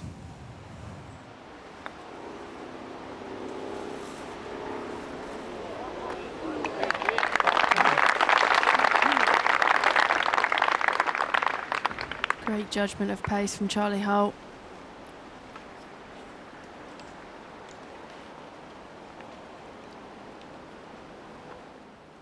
Yeah, she did have a 3-shot lead at one point yesterday, Maria Hernandez. But it is just the 2. And Albain Valenzuela, second on her own. She said she came into this week with no expectations at all. Her goal really was to try and make the cut. I think maybe time to change those goals. I think that's always a very interesting thing when, you know, we saw it with Connie Chen in Tenerife. She took the pressure off herself, just decided that she was just going to go out there and not put any expectations, and she went and won. And as you say, Albain coming here again with no expectations, and she's right at the top of the leaderboard, and quite phenomenal performance.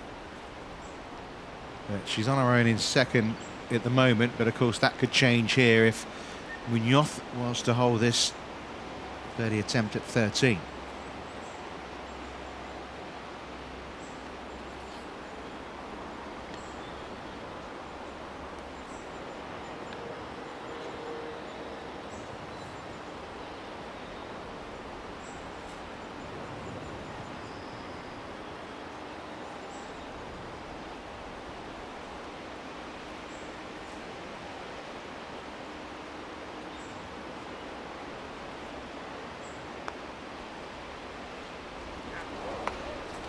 Wow, that one's not in.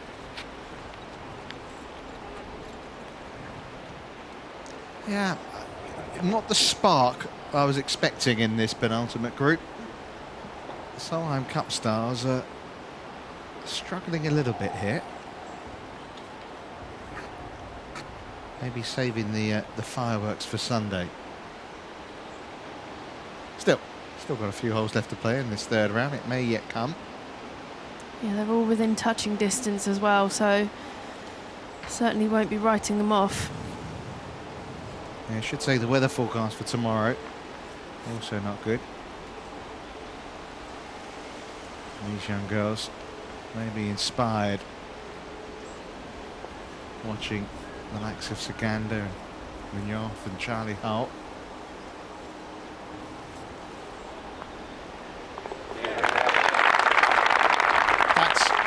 A really, really top class up and down from Carlota Siganda.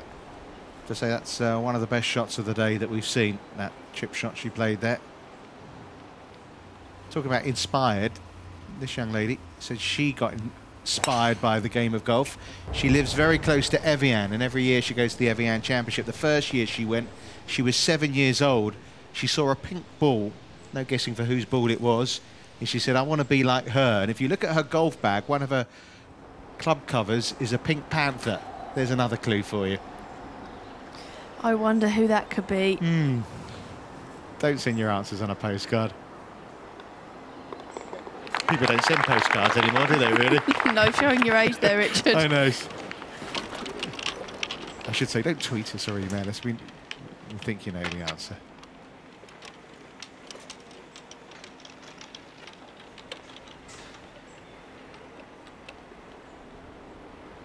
So pars all round at the 13th for the penultimate group.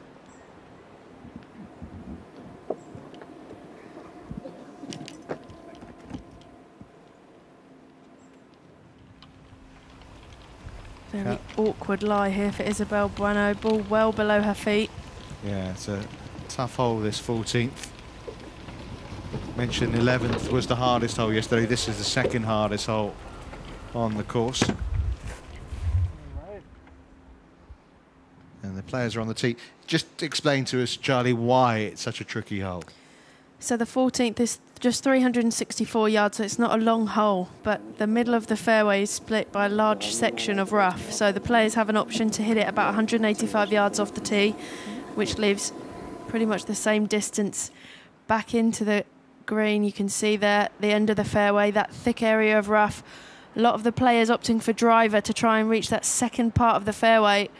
But as we saw with Isabel Bueno, you do run the risk of staying in the rough, and you've got a very, very tricky lie. So Sagander here going for option A. Just hit an iron off the tee, give yourself a flat lie. Up the top of the hill, be it a very long second shot in. Yeah, I mean, Carlotta, I would imagine, has got no more than a 4-iron in her hand. So she'll probably have that again into the green, but she will be on the only flat portion of the fairway on this hole. So I think that's quite a sensible play. And what you can see there is all the players see. That it's completely blind for them. They can only look at that. Yeah, they can't see anything. I mean, through that middle section of the fairway as well, it's not even, as with the 13th, they had a tree to aim at. There's nothing in the middle of the fairway for them to aim at. So that's where caddy comes in hand. Well, that's kind of bizarre, isn't it, really? She must have known that. I don't think she would have planned that.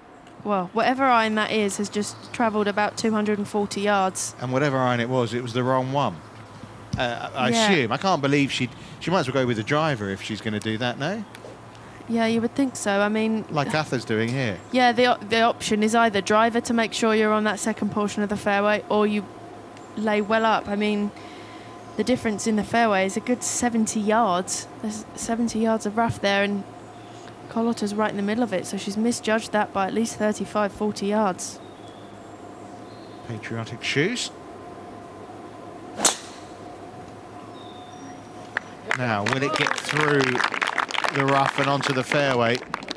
Well, that's going bounding down that left-hand side. Well, that's not a bad place to be. Yeah, it's a fairly flat shot from the left-hand side of that rough, so although that doesn't go down as fairway hit, that's quite well placed. Now, Charlie with the iron. She did this yesterday and the day before as well.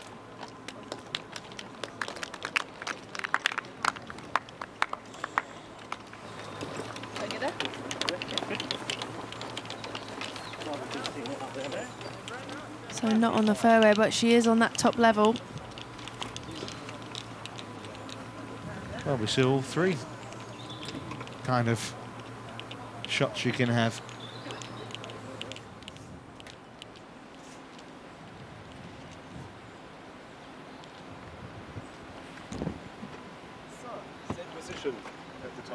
Three shots gone in the last three holes for Florentina Parker.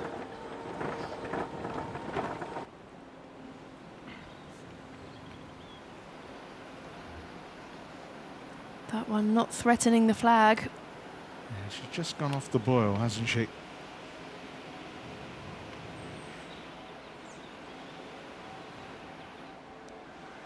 Brother Ben's a good player. Just finished third in the first stage of European Tour qualifying school. Ben, who plays often on the Challenge Tour.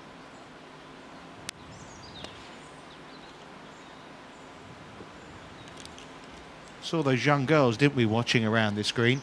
She's not much older than them, is she? No, she's not. It wouldn't have been that long ago that she was sat behind the ropes with the autograph book and everything else. Probably still is, actually. Yeah, I bet she's got a few this week. You know, she was wide-eyed. I played with Charlie Hull in the Pro-Am, and Arthur Munoz, yeah, she'd love to play with her tomorrow. Yeah, I think almost, I was thinking about this earlier. I think today it's probably a good thing that she isn't playing with a Charlie Hull or an Arthur Munoz. I think it's very important that she just carries on going about her business, and she's playing with two very laid-back players, which I think is going to help her today.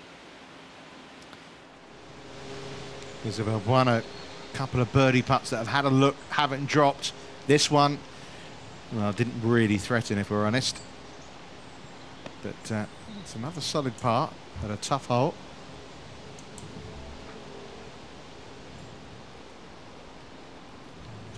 Yeah, it's a good point you make. And of course Sunday is going to be a very different feeling for her as well. But you know, I think many people expected her to come out here today and really disappear from the top of the leaderboard, but she's stuck around, hasn't she? Yeah, she certainly has. It's been lovely to watch.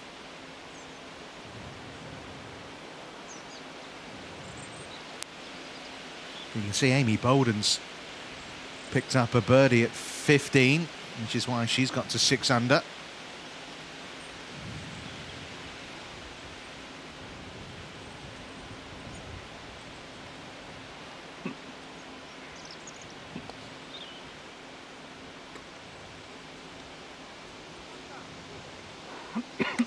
Wow, yet another incredible shot from Maria Hernandez.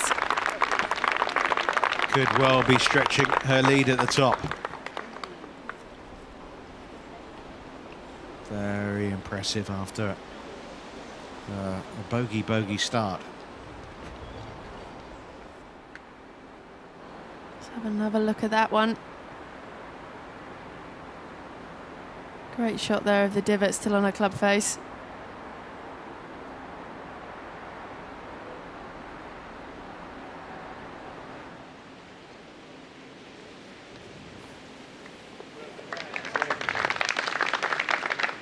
Safely in for par for Bueno. Yeah, from the top of the hill then, Charlie Hull. Look how far ahead Arthur Munoz is down the left-hand side. I think she's pulled this one left.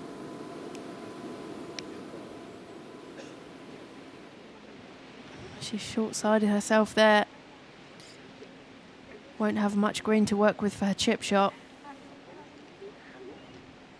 You know, all these illnesses she's had the last few weeks. She had stomach problems, now tonsillitis. It does take it out of you. Obviously, she's still playing very well, but you know, she's on antibiotics. It's got to drain you a little bit. Yeah, I think she's just been trying to get as much sleep as she possibly can, making sure that she's eating well and staying hydrated. But she's just been extremely busy, jumping on planes between America, Canada, back to Europe, going to Malaysia next week. Not a bad lifestyle, is it, for an 18-year-old, though? Yeah, not bad indeed. I think Charlie just loves playing golf. Oh dear. Oh, my goodness me. Let's not put that one in Carlota Saganda's show reel. I think show the little chip shot on the last hole. Yeah, not her finest there. Reminds me of Evian. Did you see Stacey Lewis top the ball? Yeah, can just see here she's coming in so steep into this slope. Took a lot of turf before she got to the ball.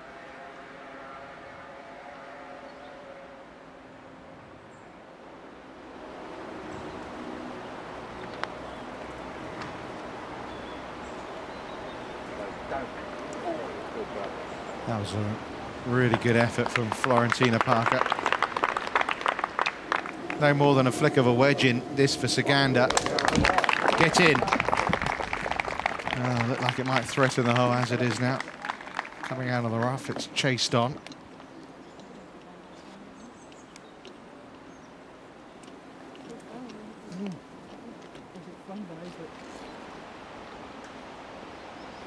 Well, this to get to 8 under par. Of course, Hernandez in close.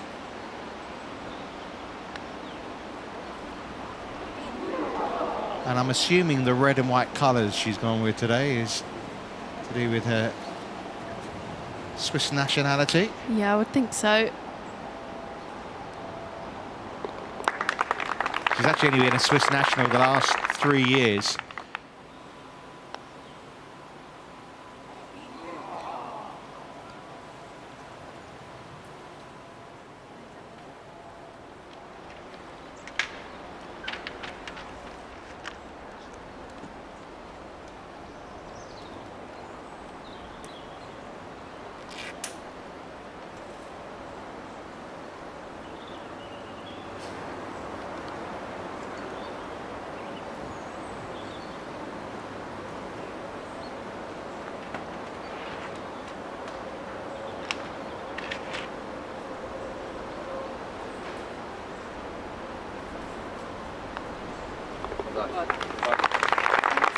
A two-putt from Parker.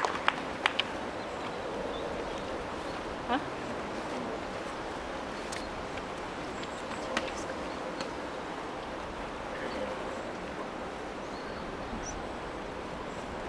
Looking relaxed, enjoying being in contention, so she should. Great win for her in Italy. If you haven't seen the albatross that she had there on the way to winning, it really was a magnificent moment for Florentina Parker. But what an opportunity here for Maria Hernandez.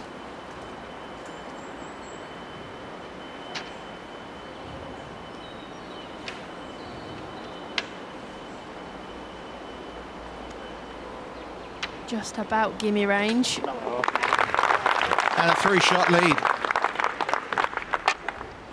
To 10 under par she goes.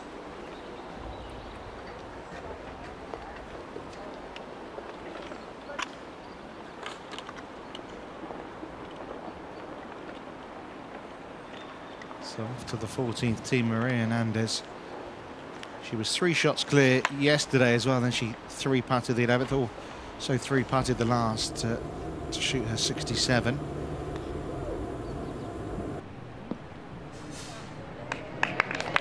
Well, listen, the second shot was, well, pretty horrid to say the least. The third shot was another example of a majestic short game from Carlota Ciganda.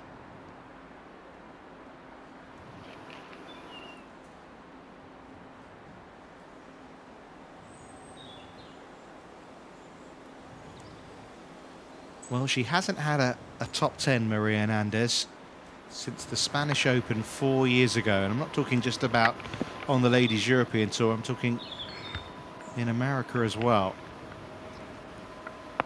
Obviously, she got badly affected by this neck injury, a herniated disc. And as I'm saying, Charlie, you've had that in your back. It's, you know, she was actually told it could be the end of her career.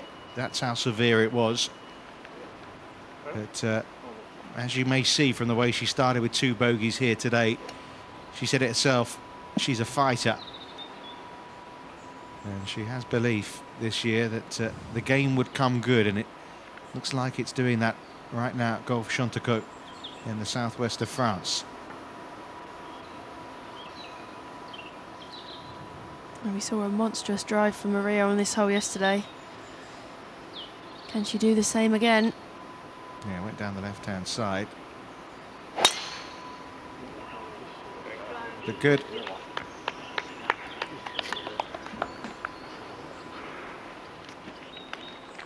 Perfect. And will it stay there?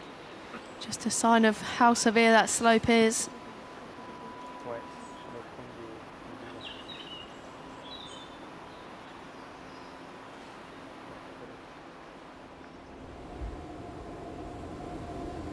Now Atha with this birdie opportunity.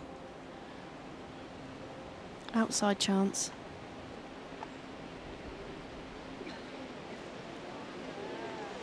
Just needed hitting. Yeah, they want these girls that just won't want Hernandez to get too far away from them. They doesn't know a lot about Maria Hernandez. And I know she's playing well, that she has the ability to get the job done. Great tee shot also from Florentina Parker. Won't quite make it onto the fairway, but she's avoided that very steep slope.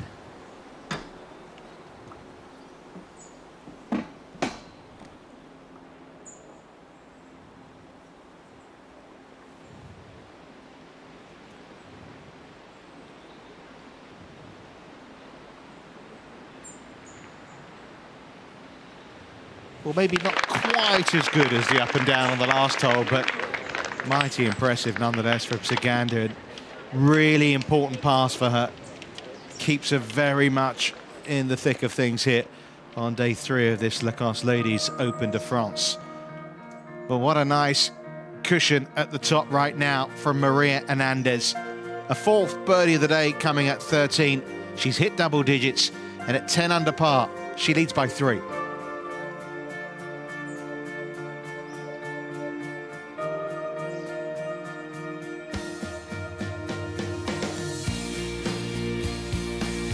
Confirmation of that birdie for Amy Bolden at the 15th.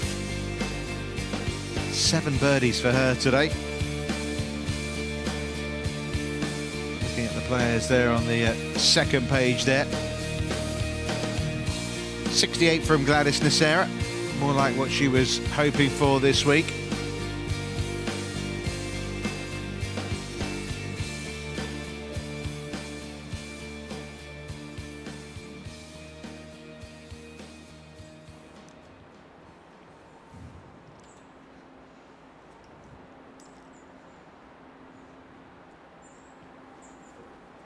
Off the back of a birdie at 15, Marlene Jorgensen at the 16th, playing 174 yards today. Long uphill par 3, I should say.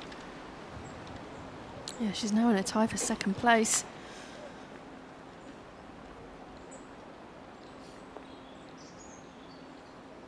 That won't be what she was after.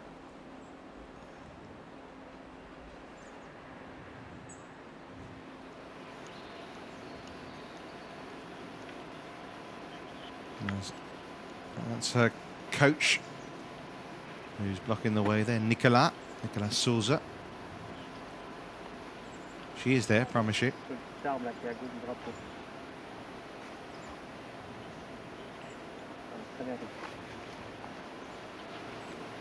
Be aiming left here, ball below her feet, prone to going right. Didn't quite chase up there, but shouldn't be too bad.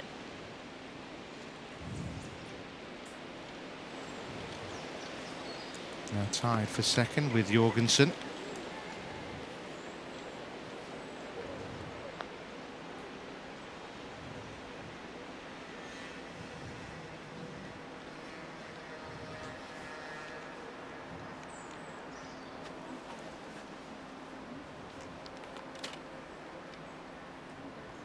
At the bottom of the slope there, Charlie.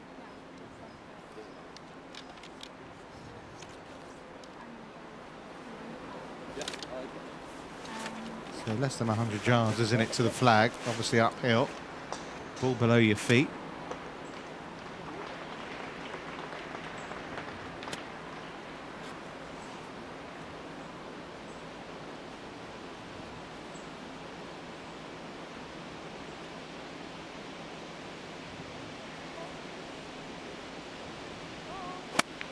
Gotta be kidding me on. Jesus, you.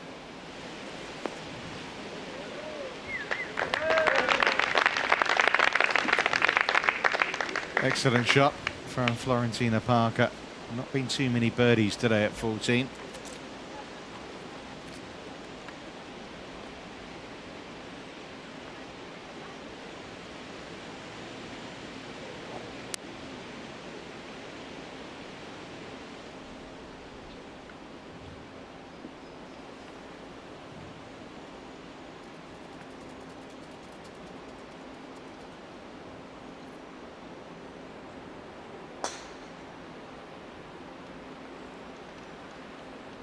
Here's our leader,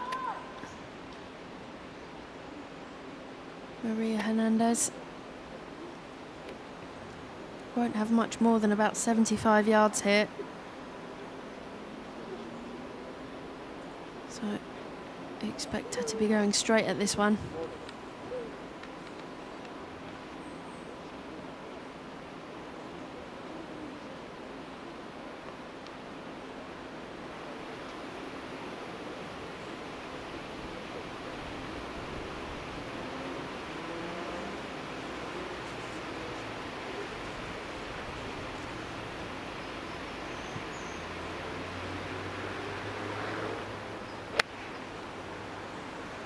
Nice connection. And straight at it, it is very nearly in. Well, she had a tap-in birdie at 13. It's even closer at 14, and Maria Hernandez is going from strength to strength here. She really is putting some daylight between herself and the rest of the field.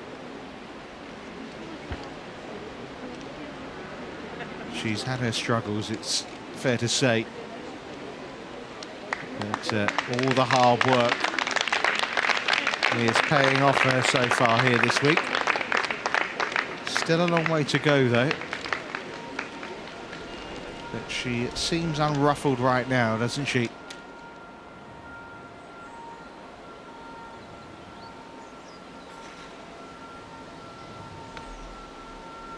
Isabel Bueno at 15.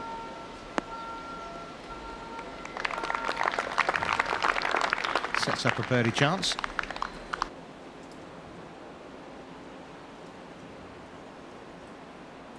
Can't see her missing that one. In fact, I think she's going to try and finish it off. Marker in mouth, ball in hole. 11 under par. Yeah, if only they were all that easy. But how well she played the last two holes. Yeah. Two fantastic iron shots.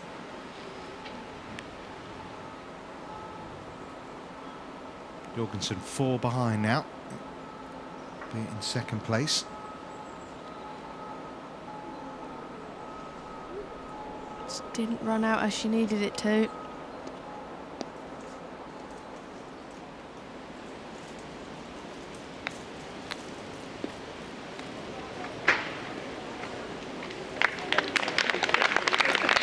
Nicely played.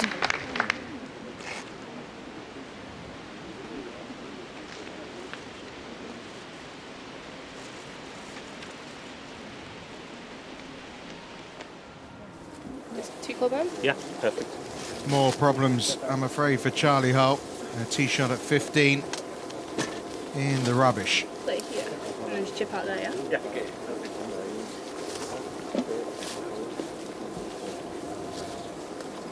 Here? Yeah. Remaining very calm. Just taking 2 club lengths under penalty. Should I go a little bit more this way? Because this area here, you know, you're going to have.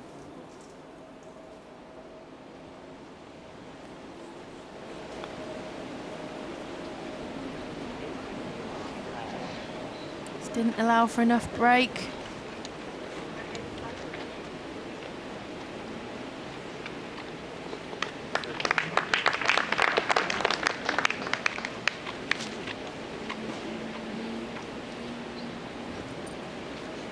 Tricky back 9 for Florentina so far.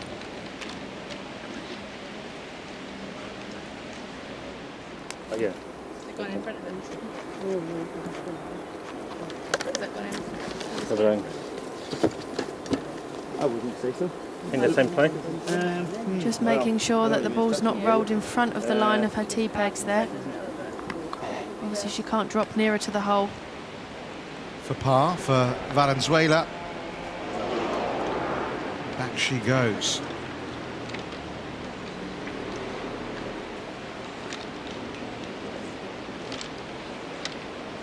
First bogey since she dropped a shot at the 4th hole.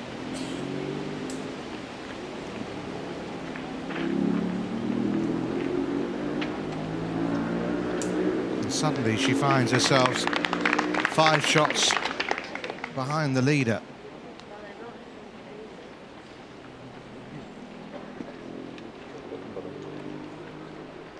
Well, that's what this incredible run from Maria Hernandez has done.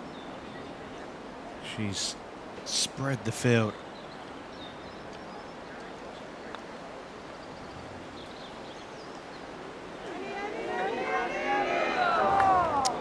Isabel Brunner has had so many putts come close today. Yeah, cries of alley, alley.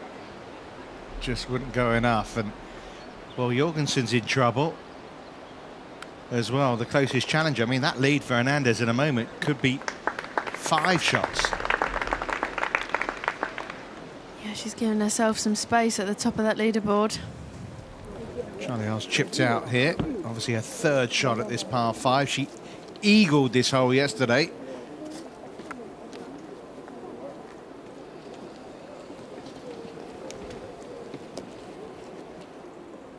Very difficult sometimes when you know that the par 5's within reach in 2 shots. You try and force it off the tee, and you end up paying the price. Obviously Charlie already double bogeyed the par 5 7th, so not having a good time on the par 5s today.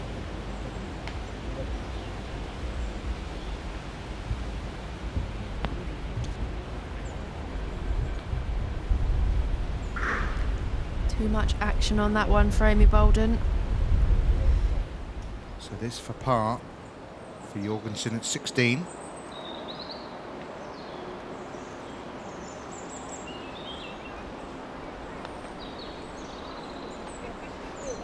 And the lead is 5 shots for Maria Hernandez.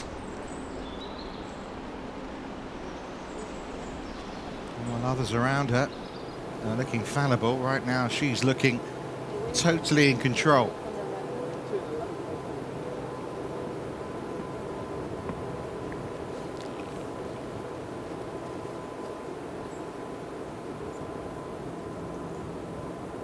But maybe a chance for one of the Spanish players here to make some inroads. Downhill par 5, less than 500 yards long. Yeah, it gets very narrow as you head down towards the green. Grass bunker to the right, water hazard long. Yeah, she hooked this a little.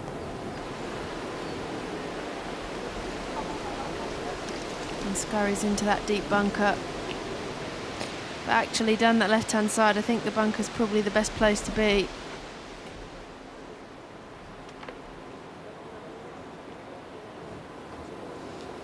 Carlotta just going with an iron. Has about 210 yards to the pin today.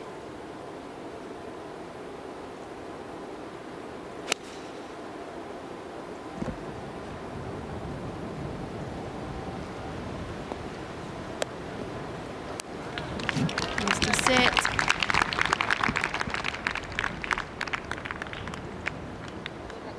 Yeah, there's a water hazard, isn't there? Just 13 yards over that bank. I don't think she was going anywhere near it, but another big hop forward and it might have flirted with it. Yeah, it's just something the players need to be wary of. You can see her ball is on the bank, but just beyond that, where you can see our camera tower is.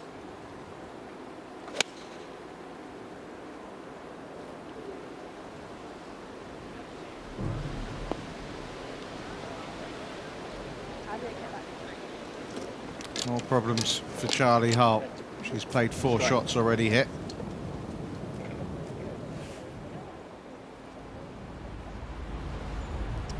Go back to Amy Bolden.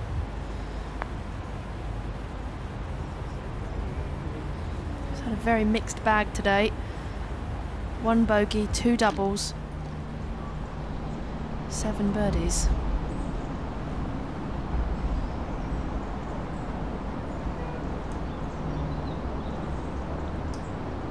That's the 3rd bogey in the round for Marlene Jorgensen.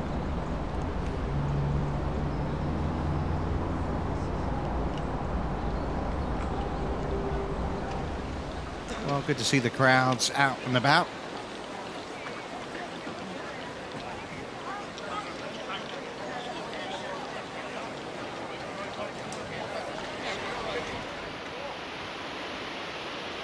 Fifteenth tee for Maria Hernandez, and what a big lead she's suddenly established here. Yeah, I'm not sure that she'll be quite aware of that just yet. I think the nearest leaderboard is to the side of the 16th green. Watching this one anxiously though. Don't know why. Yeah, I don't know why. Just the middle of the fairway.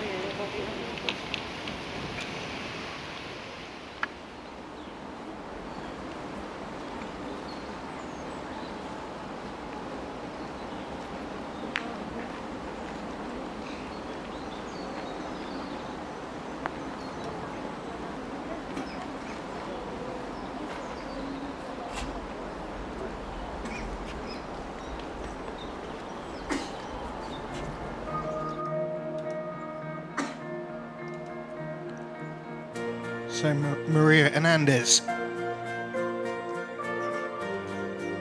5 shots her lead. Can anyone get close to her here at the end of day 3 at Chantaco Golf?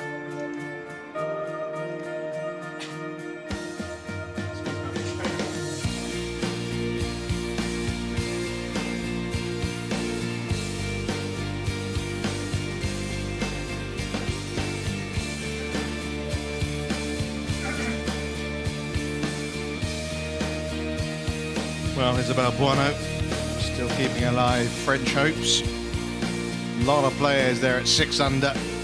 One of them you feel needs a real fast finish. Put some pressure on Hernandez, who obviously is in prime position at 15 as well.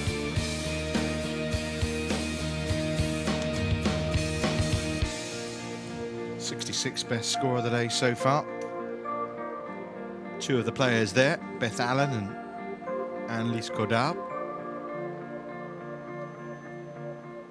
Ariane Provo, another young French player there, going pretty well. Well, one of those where you'd expect Atha to get up and down. Yeah, we've seen so many times her skill from the sand.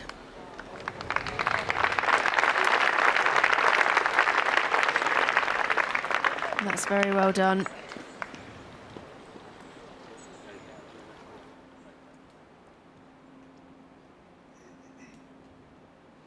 Great angle to see this shot once again. Just popping it out nicely.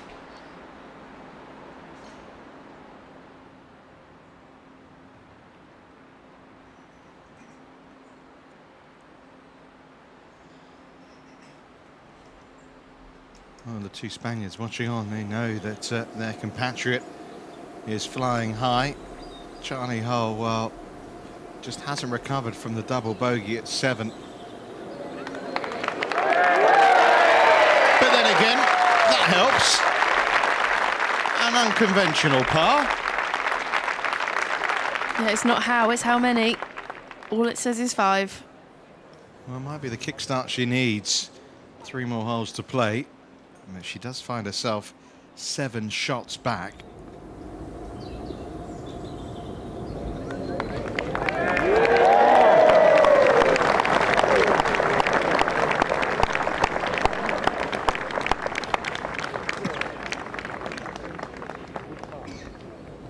Now the turn of Carlotta, opting for the putter this time.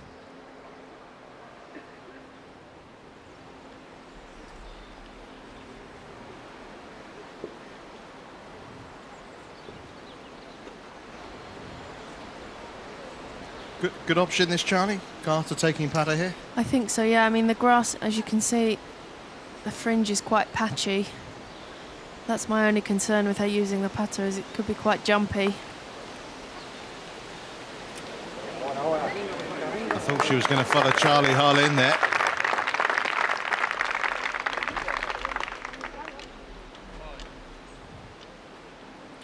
So that should be a birdie for Saganda at this par 5. Her first birdie of the day. A bogey, a double, an eagle at 7. And it takes her back to where she started the day at 7 under par. Yeah, second place on her own now as well. Well, the way things are working here, we could well have 3 Spaniards in the final group tomorrow. Don't want to jump the gun, but we could. Well, good up and down from Amy Bolden.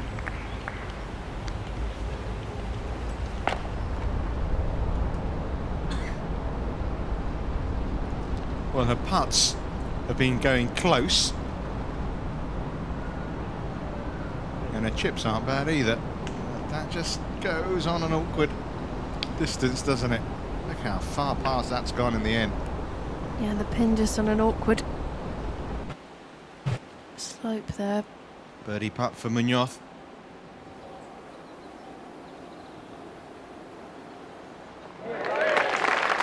And she joins Carlotta at 7 under. 3 Spaniards at the top of the leaderboard.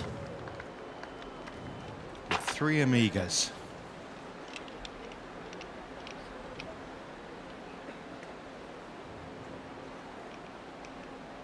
Well, we couldn't be much closer to Spain without being in Spain, really, could we here? 15 minutes in the car and you're in the border.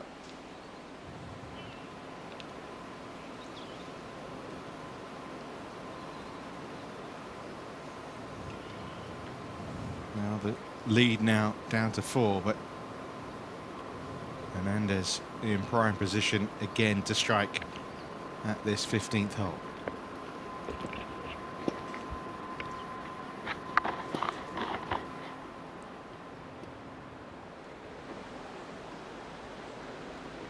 I'm just needing a nice smooth swing here. Doesn't need to force the issue.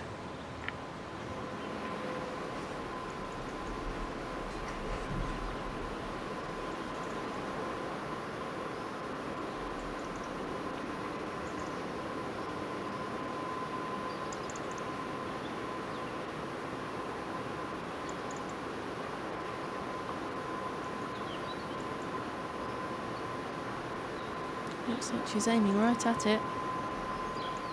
That has been her way this week, hasn't it? Yeah, absolutely no fear, just going at everything. She's not the quickest of players. Obviously, she's backed away here, but she's not the quickest player anyway. But whatever she's doing right now, it seems to be working.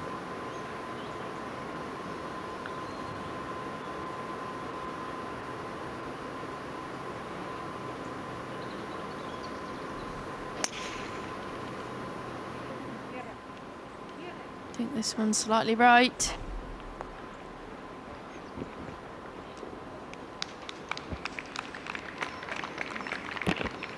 Perhaps not. Her leaning fooled me. It was about a couple of feet right, wasn't it? Yeah, she's clearly got very high standards. This for par for Bueno. Clumsy chip it turned out to be. And she takes a step back.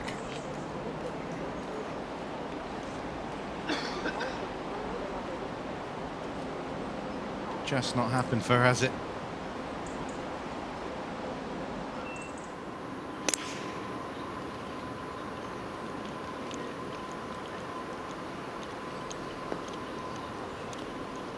Steady. Oh, Thought she was looking for another albatross, a la Italy. yeah, she had that albatross in Italy in the final round, which led to her lifting the trophy there, so it's a bit greedy going for 2 in one season, isn't it? No, 2 in a lifetime is very rare as far as albatrosses are concerned. Never mind on your way to winning.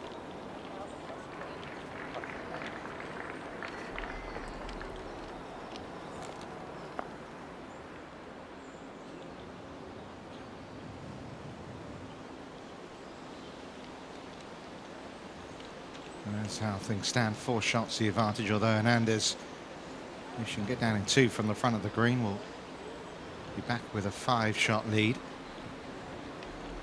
Valenzuela already played 2 shots at this par 5.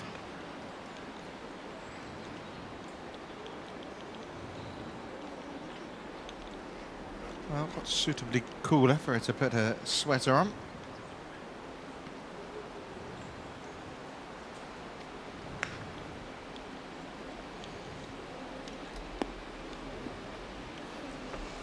Not her best shot there, and she'll be in a very similar place to where we saw Charlie Hull playing from. She wouldn't mind the same result. Absolutely not.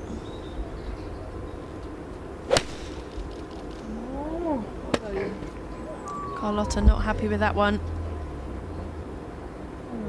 Well, that'll do. Yeah, it's going to work out pretty good, actually. Is she a member?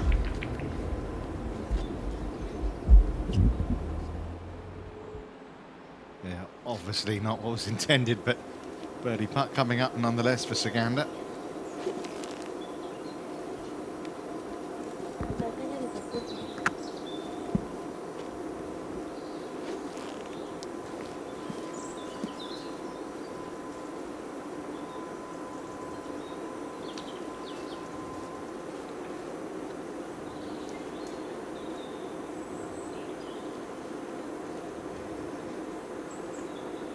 Can Atha produce some magic?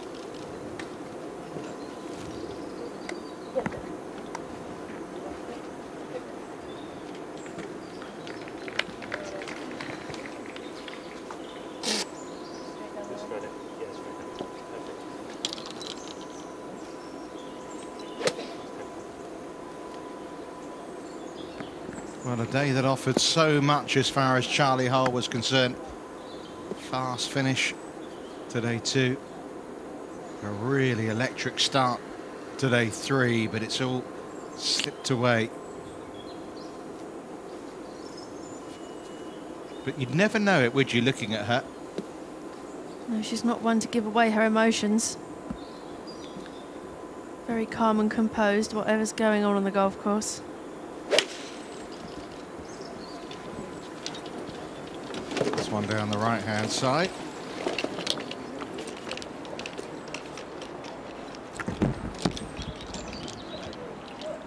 Well, there's that leaderboard you were talking about that's down there. Huh? I hit it really. Hasn't yet updated that Hernandez 11 under.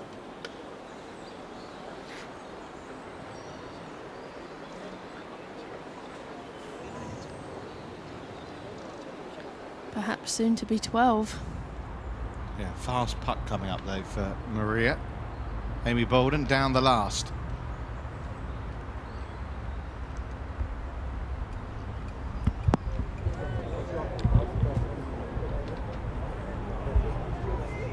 Well, it's gone through the back of the green there from Amy Bolden. Misclubbed pretty badly there. I'm just wondering if there's out of bounds at the back of there.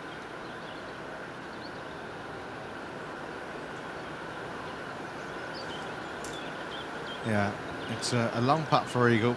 Pretty quick though, obviously. This one for Maria.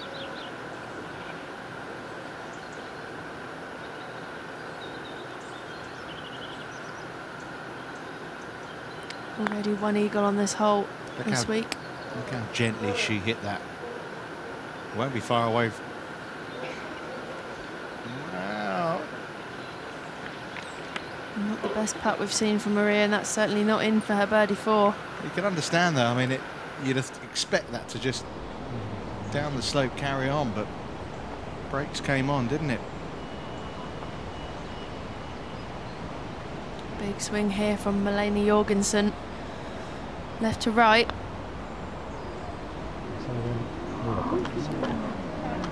Straightened up completely.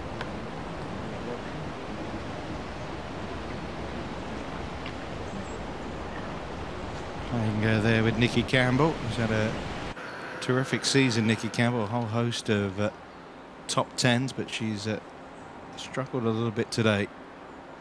6 over par for her round.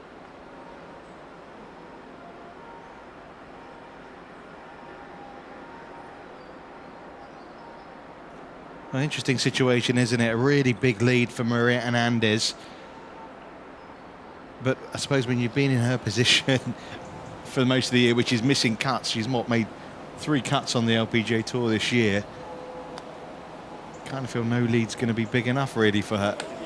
No, I don't think any cushion is a big enough cushion anyway, no matter who you are. But she's playing so well, though. That's, you know, Yeah, she doesn't really look like doing much wrong. Most of her damage has come with 3 putts, hasn't it, really? Yeah, I mean, she's had so many birdies this week. She just looks very threatening.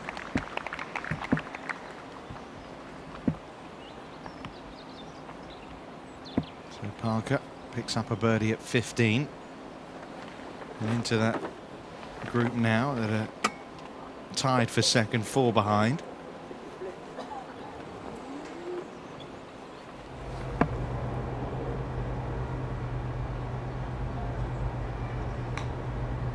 What can Amy do with this one? Not bad, but she'll have that for her par. It's a good club and a half long there from Amy. Yeah, caddy there, Ian Wright. He caddied for Seve when Severiano Ballesteros won the Open in 1988. But he's got a few stories. Yeah, 3 years he was on Seve's bag, so I think I read somewhere that he called it a life sentence. So it must have been a difficult bag. Yeah, you can imagine Seve in your ear quite a lot, can't you?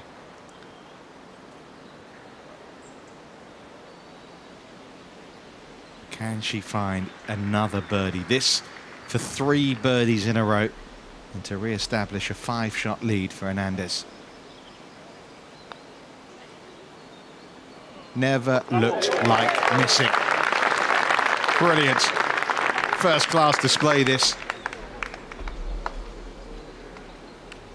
Catch me if you can.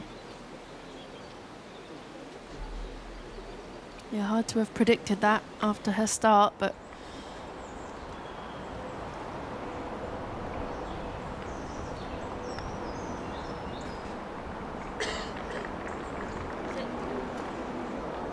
another good putt there from Alfa Munoz.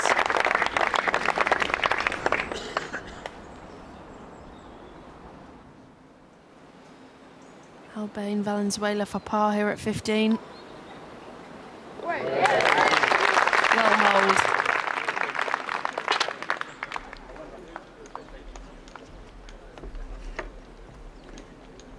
Well, I think she can be proud. I know she probably had real high hopes, Albain Valenzuela, but this is completely uncharted territory for her. Yeah, I don't think she should be too hard on herself. 1 over par for her round is not the end of the world.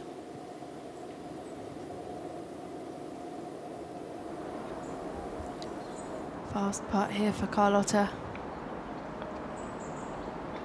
Again, barely touching it.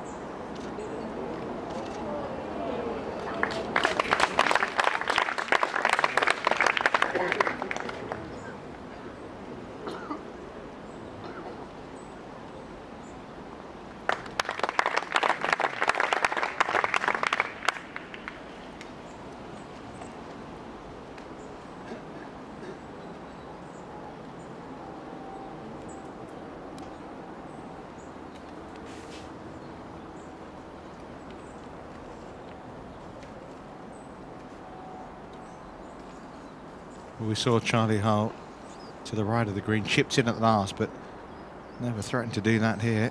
Left it a good 10 feet short.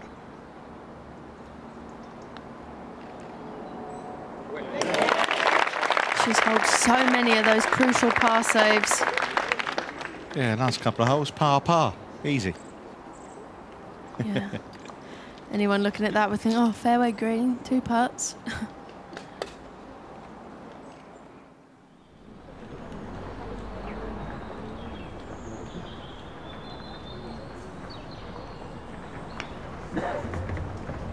Isabel Bueno here at the 361-yard par 4. Right over the top of the pin.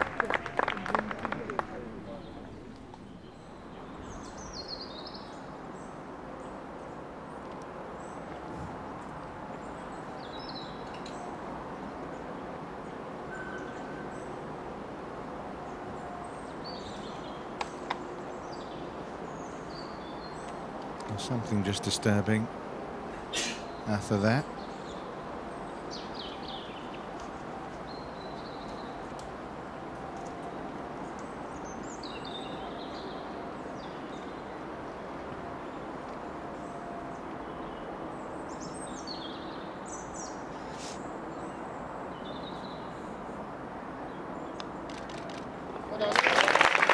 Very nicely done.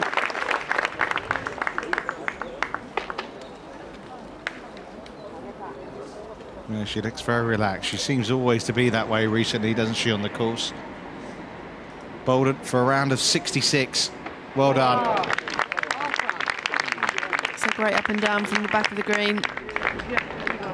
And another great day for Amy. Yeah, threatened maybe to be better, but she has got some game in her, hasn't she? And if she can come out firing again tomorrow, like she did the early part of this afternoon, then maybe there's hope that this week could still bring her first Ladies European Tour title. What is clear as well is she could get close to Sally Watson at the top of the race for the Rookie of the Year. Yeah, Sally Watson made the cut this week, but she's down in 57th place, so you shouldn't imagine she'll be threatening for big money this week. Yeah, approximately €10,000 between the two players and that race, and obviously still some tournaments to come. South Africa, India, China, and of course finishing off in Dubai. This is the last of the events on mainland Europe. The 19th stop, this, of the 24 tournaments on the 2014 LET schedule. Maybe it's going to prove to be a winning one for Maria Hernandez. Having to hit a rescue club here at this long par 3, but she's hit it like an arrow. 174 yards today. It's another great chance of a birdie for Maria. Got to give her credit, haven't you? What a brilliant performance this has turned out to be for Hernandez. Of course, tomorrow, Sunday, is another day. And for the chasing pack, it's just a case of sticking in there, isn't it?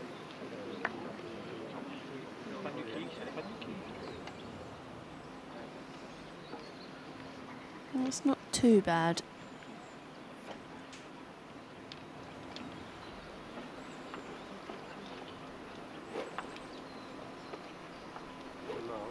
Been very impressed with how this young lady's been handling herself. Won't be used to these crowds.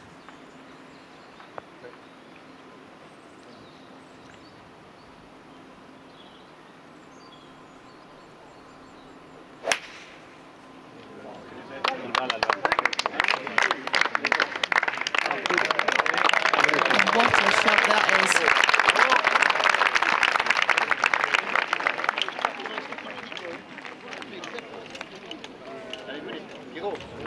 Well, there's no doubt about it. She'll remember her first professional golf event, won't she? An invite here this week, and well, she's been very good value. But right now, Maria Hernandez is in charge at the Lacoste Ladies Open de France. 3 birdies in a row, and another chance coming up at 16. Her lead, 5 shots, and getting bigger.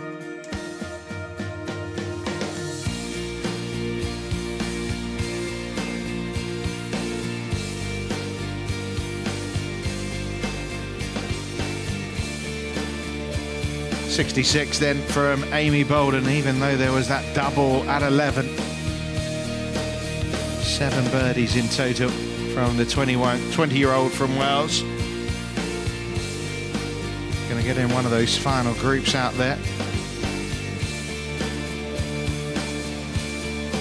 Marlene Jorgensen slipping back to 5 under par, bogey at 16, followed by another at 17. Linnea Blomqvist, 69 on day 1 and 2, and she's followed it up with another on day 3.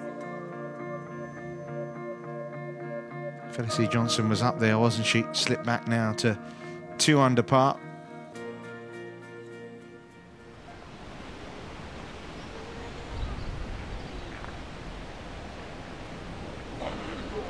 That has been the story of Isabel Buono on the greens, hasn't it?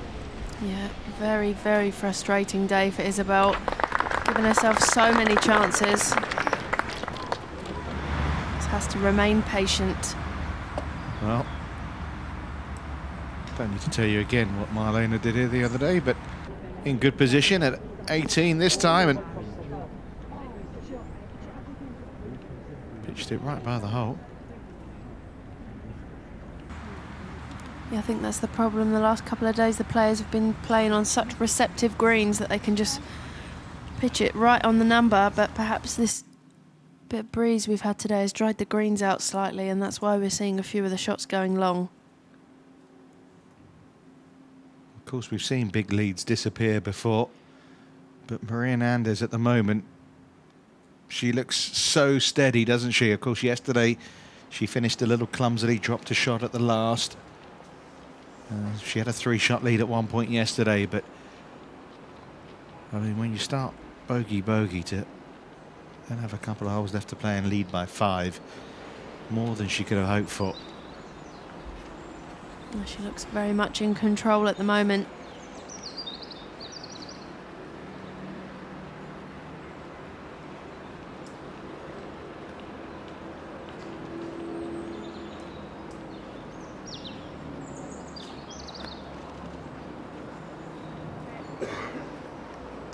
Needs to sit down.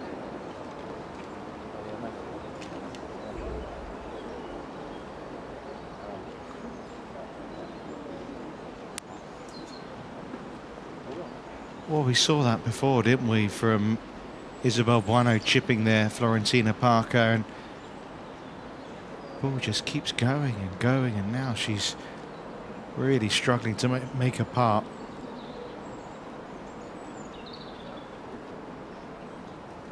And I think Maria Hernandez would have watched that with some interest. She's coming from a similar kind of angle. Yeah, she definitely would have taken note of that. Try and learn as much as you possibly can.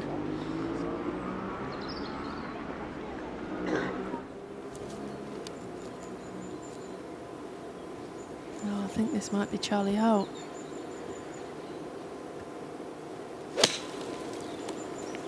Well, there's some water about 30 yards short of the green. She's over that. And she's in very good position. Her recovery shots are just unbelievable. Well, you were talking earlier about what she's done for years. She's put herself in positions like that in practice on purpose. Yeah, practices from the trees. She sort of sets up a tee in the trees and tries to make par from the woods and things. Actually makes a lot of sense. You stand on the range so many times and just hit balls off a perfect lie. The real trick is knowing how to recover from the bad stuff. Well, an awkward little one left for Jorgensen, particularly when you've just dropped shots at your last 2 holes.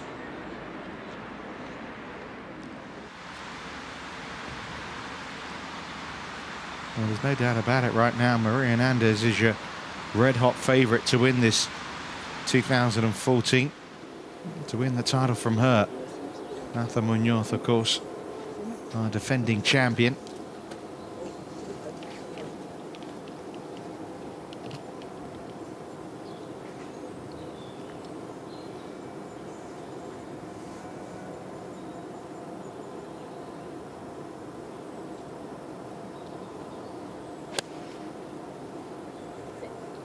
Saying for it to sit. It sat. It did, and that's a fantastic opportunity for a birdie for Atha. Can she close that gap? As I say, yesterday she finished birdie, and she'll be... You see, there's no panic from her at all. As she knows there's still a long way to go in this. Just tapping it down. Not quite on line, but... Look out, I mean, look at that. I mean, she couldn't have hit that any gentler, could she? Well, just a sign of how severe these greens can be if you're on the wrong side of them. They're going to push the tee forward here tomorrow, or they're likely to do so. That means the players will have a chance to drive over that water that you could see in front of Saganda. Could make it interesting. Wow. Nearly pitched it in. Yeah. I think she got the number right there. Hold it. Huh? Hold it, I think. Yeah, they think, because you can't see the bottom of the flag there, they're not sure if that one went in. It was pretty close. Now,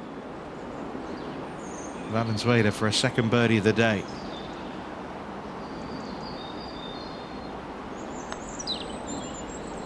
Well done. That's great to see. High five with coach and caddy. Yeah, it's been lovely to watch her today. And her birdies have come at 2 tough holes. Absolutely, yeah. Very impressive.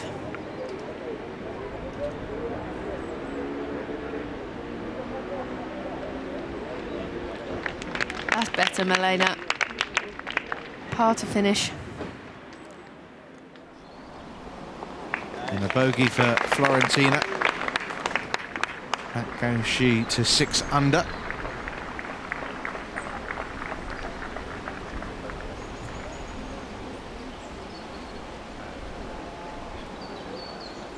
Yeah, because it's late in the day, the greens are soft, so a lot of the footprints can make marks, can't they? A few spike marks around this time of day.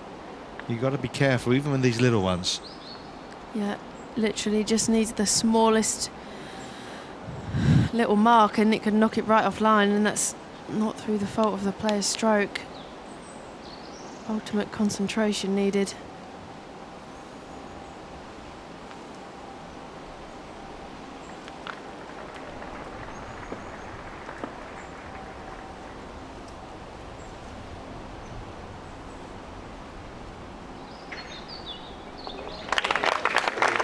No problem. 2 holes left to play in day 3 for the tournament leader, Maria Hernandez. Can Charlie Hull make an unlikely birdie?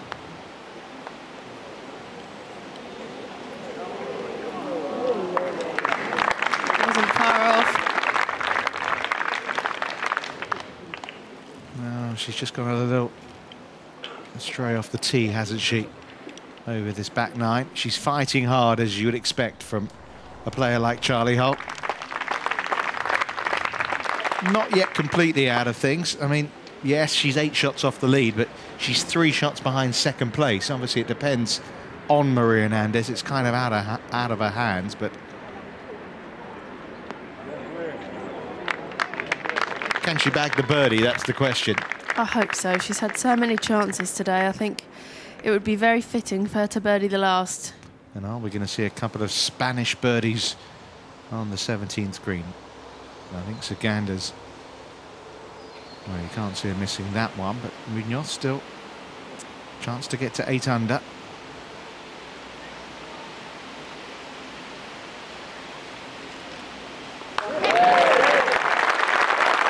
Well, she birdies it for the 2nd day running, and she's going to hole next that she birdies day 1 and 2. So Munoz now within 4.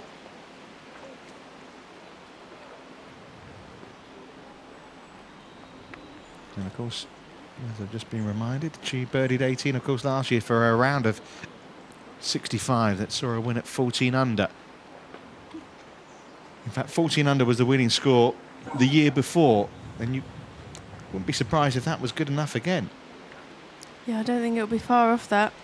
Obviously, we've got Maria Hernandez is currently on 12 under par, but the pressures of that final round yet to come. Saganda also to try and move to -8. Yeah. 2 excellent threes.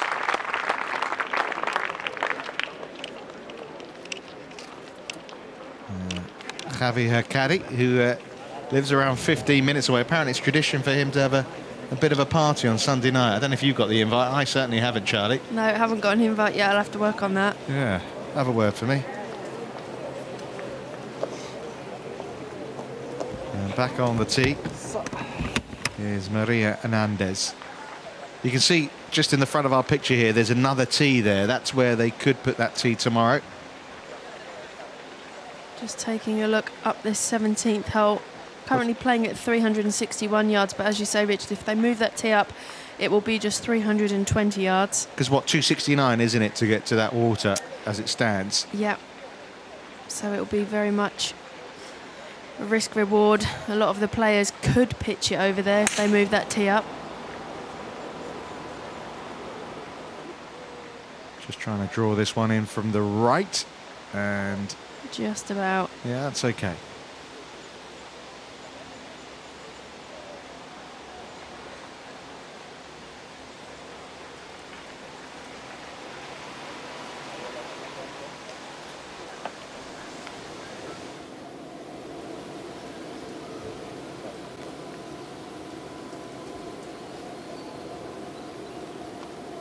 So this 18th hole, it looks pretty innocuous, doesn't it, really? But it played one of the well, I think it was the hardest hole on day one. Put a really tough pin position. Today it's not such a bad one. Yeah, the players will just be aiming at that tented area. You can see out of bounds all the way down the right, but a lot of room down the left-hand side. She gets a lot out of that swing, doesn't she? She really can get it down there a long way, Saganda.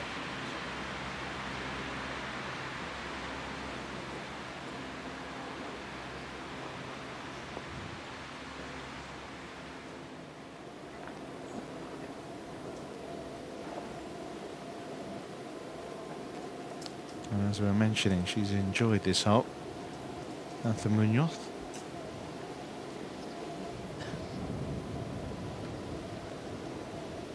Obviously sponsored by the sponsors.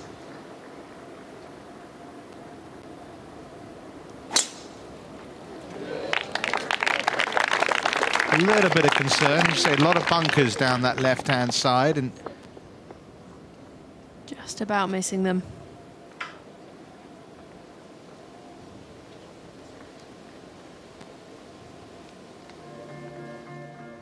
Well, coming towards the end of our coverage here. Day 3 of this Lacoste Ladies Open de France. And, well, it's a Spanish 1, 2, 3. Munoz and Saganda. Well, 4 shots behind Maria Hernandez. But that Spanish trio right now dominating. Hernandez in front by 4.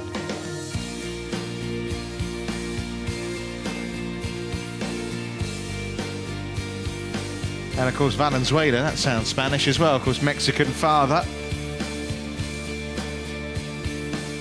French mother as well, given the name Alban. 7 under par for her. Good rounds in there for Caudal, Nacera, Sophie Gustafsson, good to see her playing well. Of course, one of the European greats. 66 for Beth Allen. Moving her inside the top 20. 11 French players making the cut. You can see 3 of them there at the bottom of the page. Started with 15 French players in this field of 78.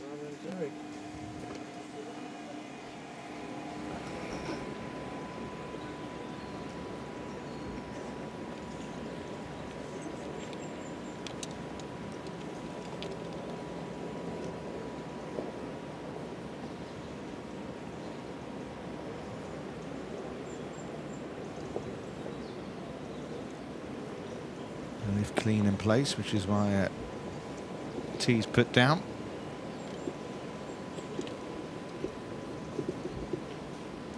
It's quite strange to have lift clean in place. I mean, I know there may be some rain on the way, but we haven't actually had any rain since Monday night, although there was quite a bit of it. Yeah, the course just holds the water, trying to make it as fair as possible for the players. Now, come on, Isabel. At last. Better late than never. Yeah, she definitely deserved that one. I suppose if you're going to do it in front of the galleries at 18. Yeah. First birdie since the 7th. Her only other birdies came at par 5s. Yeah, really making the most of those opportunities.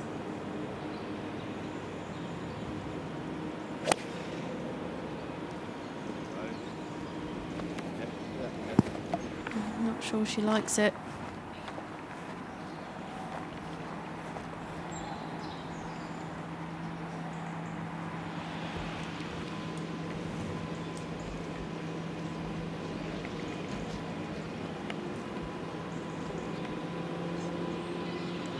She looked like the one in control early on, didn't she, when Hernandez was having the tough start. It was just par, par, par, a few birdies thrown in by Parker. She looked very much in control.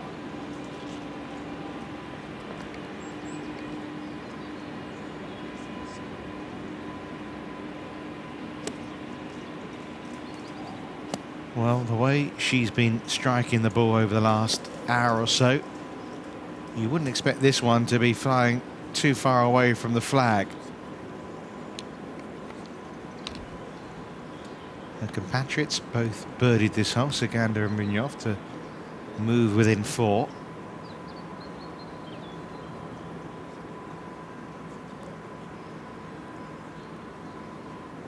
Should just be able to see the top of the flag from where she's hitting it.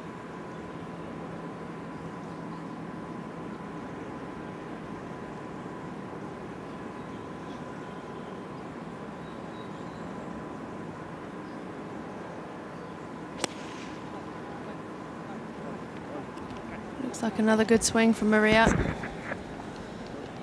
A little bit of side check on it. Just takes it a little bit away from the hole, but pretty good.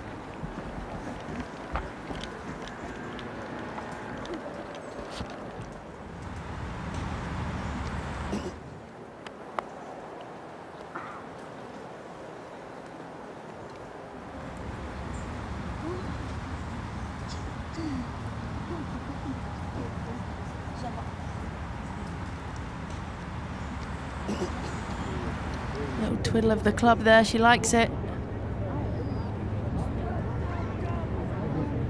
I'm surprised how much that's kicked on. Yeah, I think she will be as well.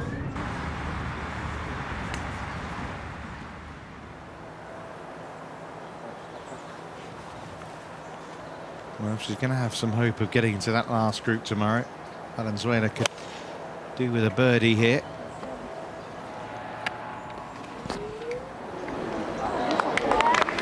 Maybe. Another great shot. Well, we've seen amateur players. I mean, obviously Lydia Ko stands out, dominate in amateur events, but of course Lydia Ko was a well-known figure when she was doing it. For Valenzuela, very much an unknown quantity coming in this week. It depends on the kick she gets here. It's a pretty soft landing. It'll be an outside chance for a birdie for Atha.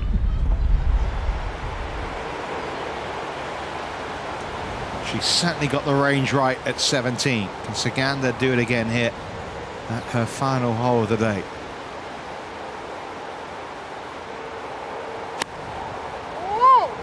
No.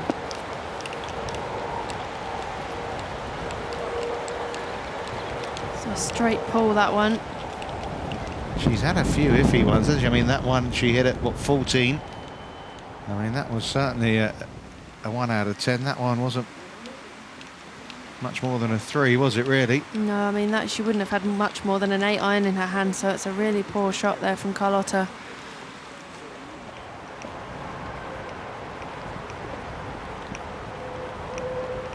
Well, the French Open, Spanish dominated. Of course, it was a South African who won the Spanish Open a couple of weeks ago.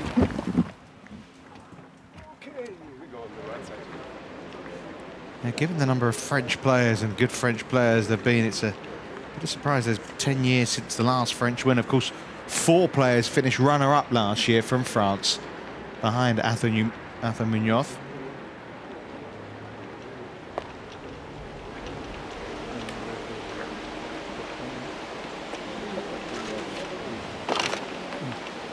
Yes, there's been a lovely feel around the clubhouse, hasn't there, in the last few days. Sun shining, everyone enjoying the ambience.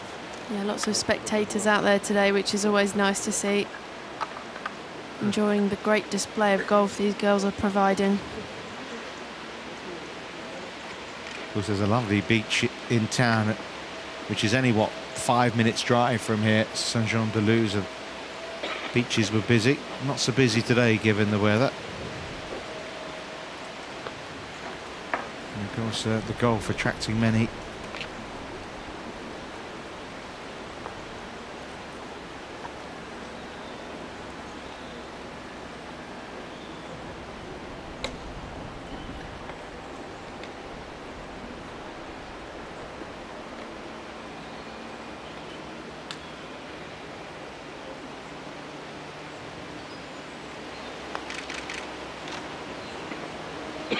Another putt you can see just gathering pace. What a putt from Florentina Parker.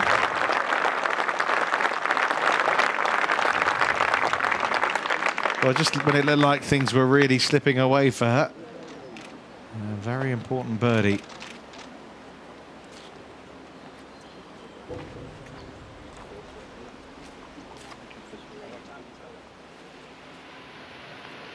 Let's take another look.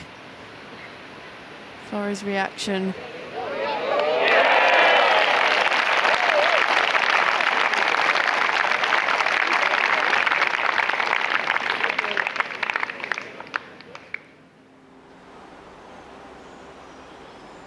So let's see if young Valenzuela can follow that one in.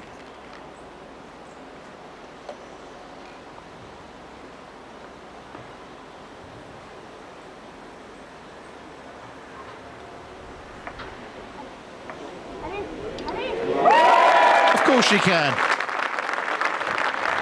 Wow. Birdie at 16, birdie at 17. Voila. Now, of course, the question is, Maria Hernandez has got a lot to live up to, hasn't she, as far as this hole's concerned? That putt's going to feel a little bit longer as well now, knowing that the other two have knocked it in. What a terrific back nine it's been from Valenzuela. The Swiss miss doing her country proud.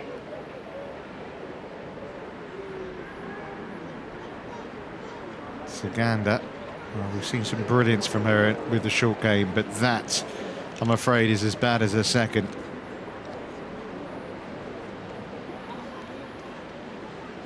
From the middle of the fairway. Yeah, perhaps just looking a little out of sorts.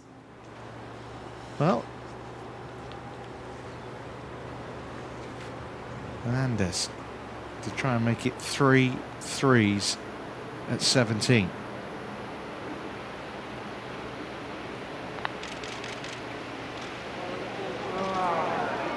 Just a par for Maria.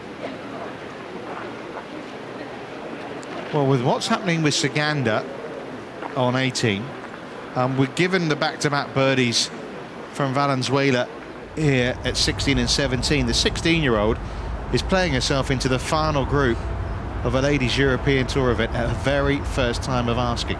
Yeah, it's quite possible she will be playing in that final group tomorrow, as you say. That's going to be a bogey at best for Carlotta.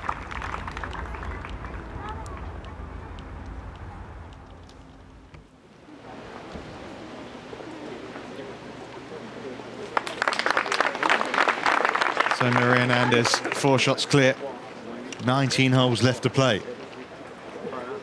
Yeah, she looks very much in control at the moment, doesn't she?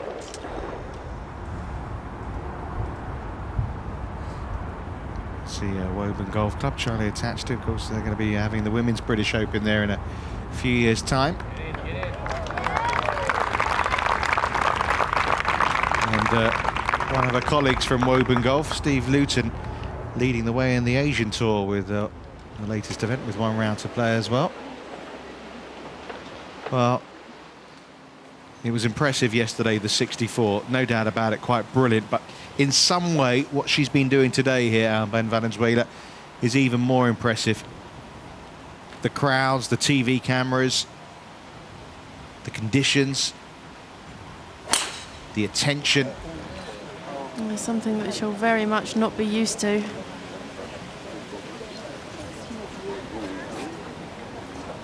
Not on the fairway, but it should be okay. Well, I asked her if there's anyone in the crowd here. Tristan on the right, one of the French photographers on the left. Tristan, the regular Ladies European Tour photographer. I asked if there's anyone in the field that, you know, is a bit special for you. She said, Atha Munoz is one of my heroes. Well, she might be playing with her tomorrow. But not just playing, but playing with her in the final group. Yeah, quite incredible. Still, it's not a definite. Parker with an excellent drive after a terrific birdie of her own at 17. Here is Atha Munoz.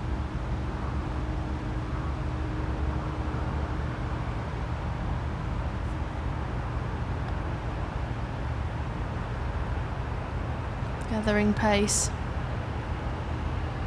Never quite on the right line, but she's judged it well.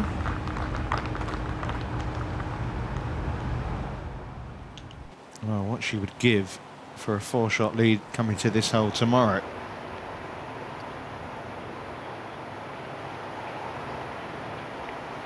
If you have a 4-shot lead coming to the 18th tomorrow, you aim left, don't you? Yeah, anywhere but right. I think you would just aim onto the first fairway almost. No, she's very calm, has been in control of her game throughout this tournament actually. I don't think she needs to be changing whatever it is that she's doing because it's working very nicely.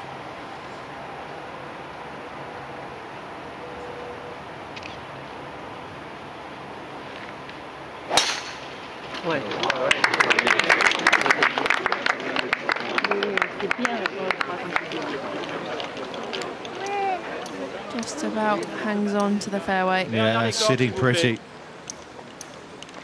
Oh, what an excellent performance. Ever since she dropped those 2 shots at 1 and 2, it's been first class to display from Maria Hernandez. Munoz to try and make sure of her par. And a round of 67. Same score she opened with this week. 8 under par. Certainly not letting grip of that trophy too easily. And she'll be in the final group tomorrow, 8 under.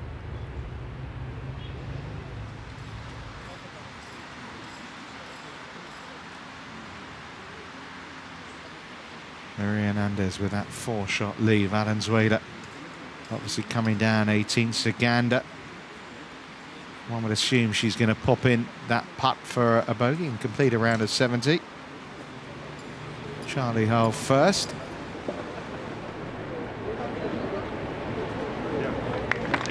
Well, I've got to say, and I'm sure she's feeling as much as anyone, disappointing in the end for Charlie Hull. Really got it going early on. Wills came off at the 7th. She couldn't quite get it back. Tough day in the end for the teenage English player. She'll be back for better days, I know that as well.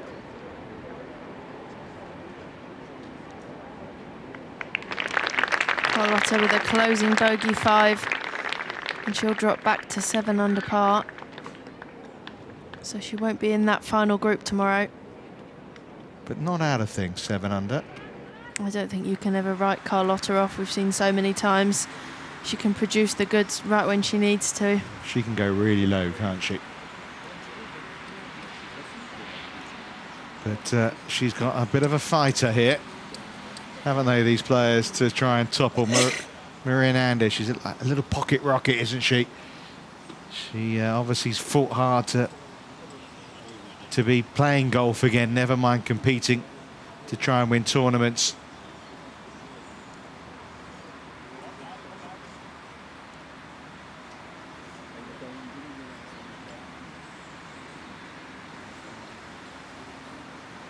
Good crowds following this match. And one would assume there'll be some really decent crowds once again at Saint-Jean-de-Luz at this Golf Chantaco tomorrow. Golf course that until recently, for 80 odd years, has been in the hands of the Lacoste family.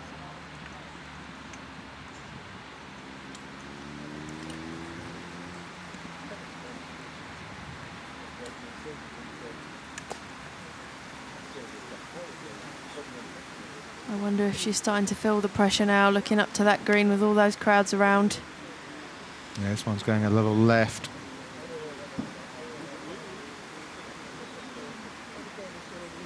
And that's quite far left. That's almost on the practice putting green. But so far left, she's got at least she's got a nice lie. It's not going to be easy, obviously, but At least she's got some green to work with. maybe putting herself out of that final group. Quite possibly, yes.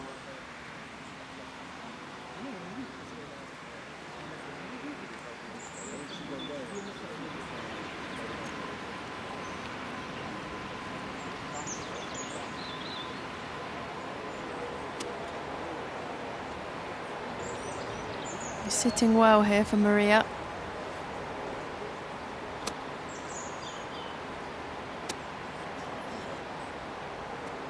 This pin right in the middle of the green today, so doesn't need to be taking on too tricky of a shot.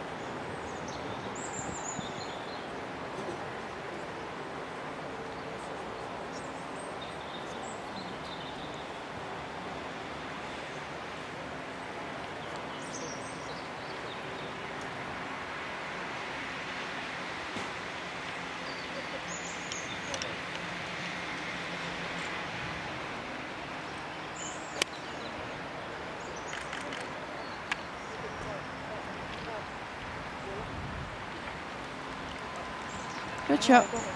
Yeah, but she three-putted this green yesterday. She'll be aware of that, although she's facing a little bit of an easier putt than she did when she failed to get it home in 2 from the edge of the green. Parker with a really good angle to try and attack the pin, but I think her body language suggests it's not going to be flirting it with the birdie. Yeah, I think she perhaps caught that one a little heavy. It's right on line. Well, good to see she's enjoying being in contention. Well, the defending champion in with a round of 67 today. Azahara Munoz, 8 under par, leaves her 4 shots off the lead. Let's hear from the Spaniard. Well played out there today, a 67. Yeah, I'm really happy with my round, and I hit my driver much better today, and I actually hit every single green, so I gave myself a lot of chances again, and you know, I've been rolling the ball really well. It's just hard to make putts out here, but hopefully tomorrow I get it going from the beginning, and you know, I need a low one, so hopefully tomorrow. It was a bogey at the start, but after that it was excellent golf, bogey free. Yeah, I played really well, you know, I didn't get myself in any trouble at all, so you know, I was always having a chance for birdie or an easy par, so it's been an easy day for me today, so hopefully one more. The Spanish are doing well this week. Obviously Maria is currently in the lead, but with your experience of obviously picking up the win last year, you must be still very confident going in the last day, even with 4 shots. Yeah, I mean, I wish I was, you know, even leading or closer to the lead, but, you know, 4 shots is nothing in 18 holes, and so many things could happen on this golf course. You can go really low, or you can get yourself in a lot of trouble. So, you know, tomorrow I'm just going to try to go for it from the beginning, just play my game, and hopefully it happens. Good luck to you. Thank you. Azahara Munoz there speaking with Edgar Morse, and sounding pretty confident, as you'd expect from a player who's played as well as she has in 2014. Well, she's made some great up and downs from the fairway at 16 and 17 for birdies. Now trying to get up and down to try and save par at 18.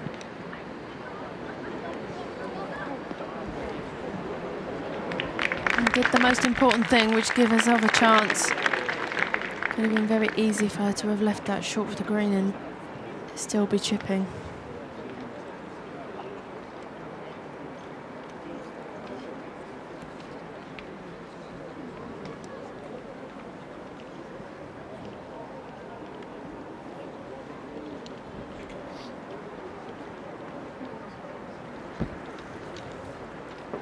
Well, Maria Hernandez will be doubly determined, won't she, to not repeat the error of her ways yesterday.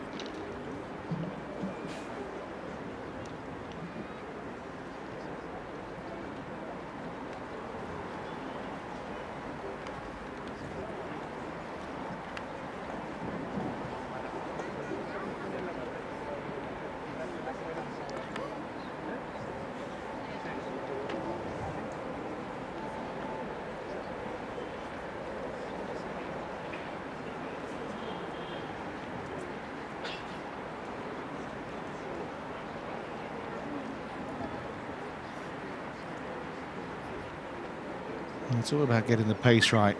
We've seen, haven't we, from these greens, and you heard from Atha saying there they're pretty tricky.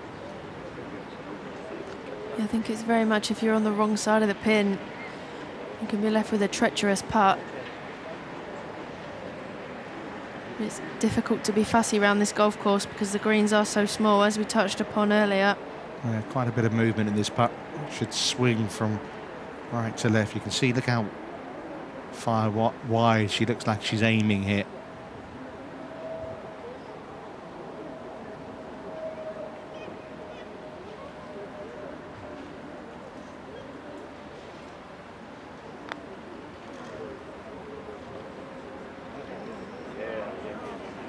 Well done. And judged it very nicely indeed.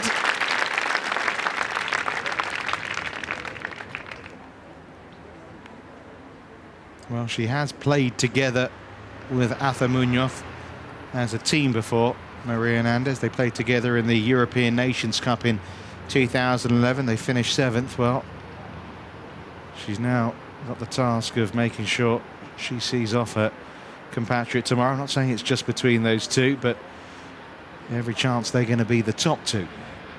I think so, yes. I think we'll see a bit of a tussle at the top of the leaderboard tomorrow.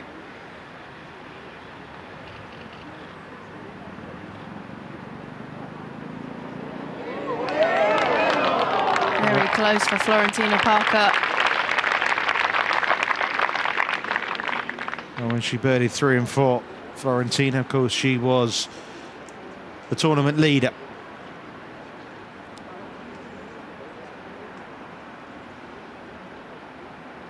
Just the start of the back 9, wasn't it? That bogey at 10, double bogey at the par 3, 12th. Just, I mean, she's got quite a bit of chasing to do tomorrow. Now, how nice would it be if she could single putt the last 3 greens here, Valenzuela? Yeah, I think there'll be a big cheer if she can knock this one in.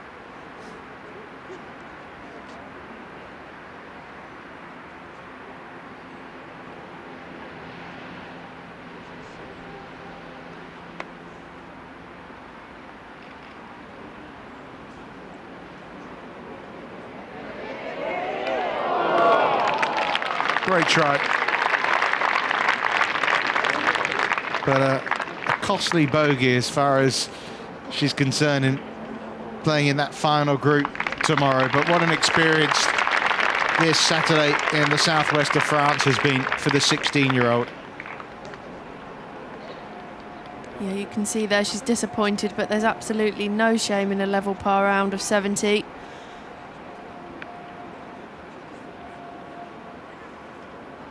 And that's exactly what Florentina Parker has posted as well.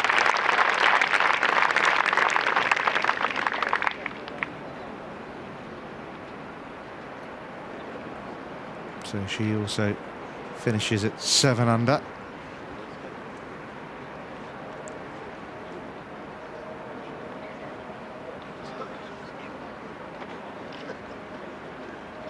So just Maria Hernandez to complete the 54 holes here.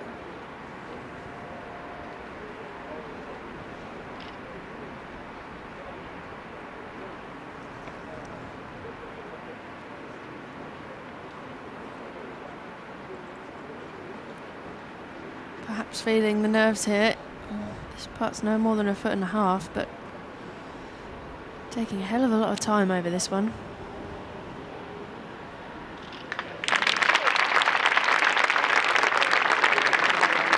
Well, what a brilliant display from Maria Hernandez, and the 28-year-old from Pamplona in Spain takes a 4-shot lead into the final round of the Lacoste Ladies Open de France.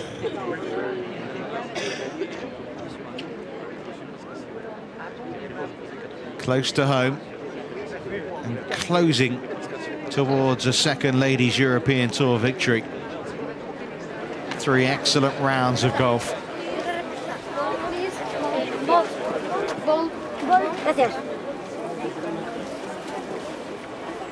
Obviously, the players aren't allowed to sign anything until they've actually completed the signing of their scorecard.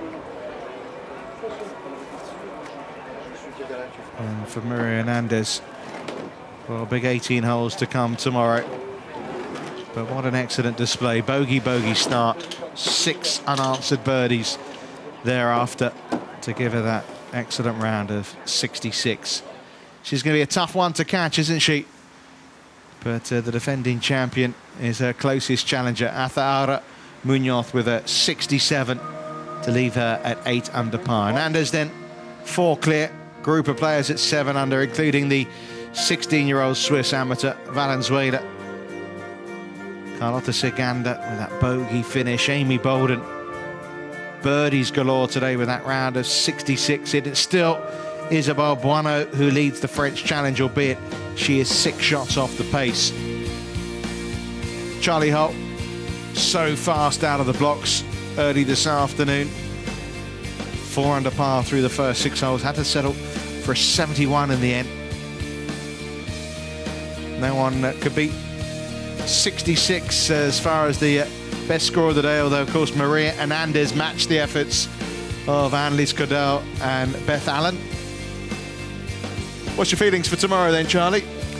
I think it's going to be a great day, that's for sure, and I think defending champion Azahara Munoz might well make a move and challenge Hernandez at the top of that leaderboard. Well, that's right. Hopefully the weather set fair. We were worried, weren't we, today that the dark clouds and the storms might be moving in, but thankfully the wet weather and the electrical activity stayed away. Just running you through some of the scores there from the players that made the cut. 58 players in total, with the cut coming at 5 over par. But it's all set fair, isn't it, for this final round at Golf Chantaco tomorrow. Can Maria Hernandez maintain her advantage at the top? The defending champion will be breathing down her neck. From Charlie Douglas and myself, Richard Kaufman, bye-bye for now.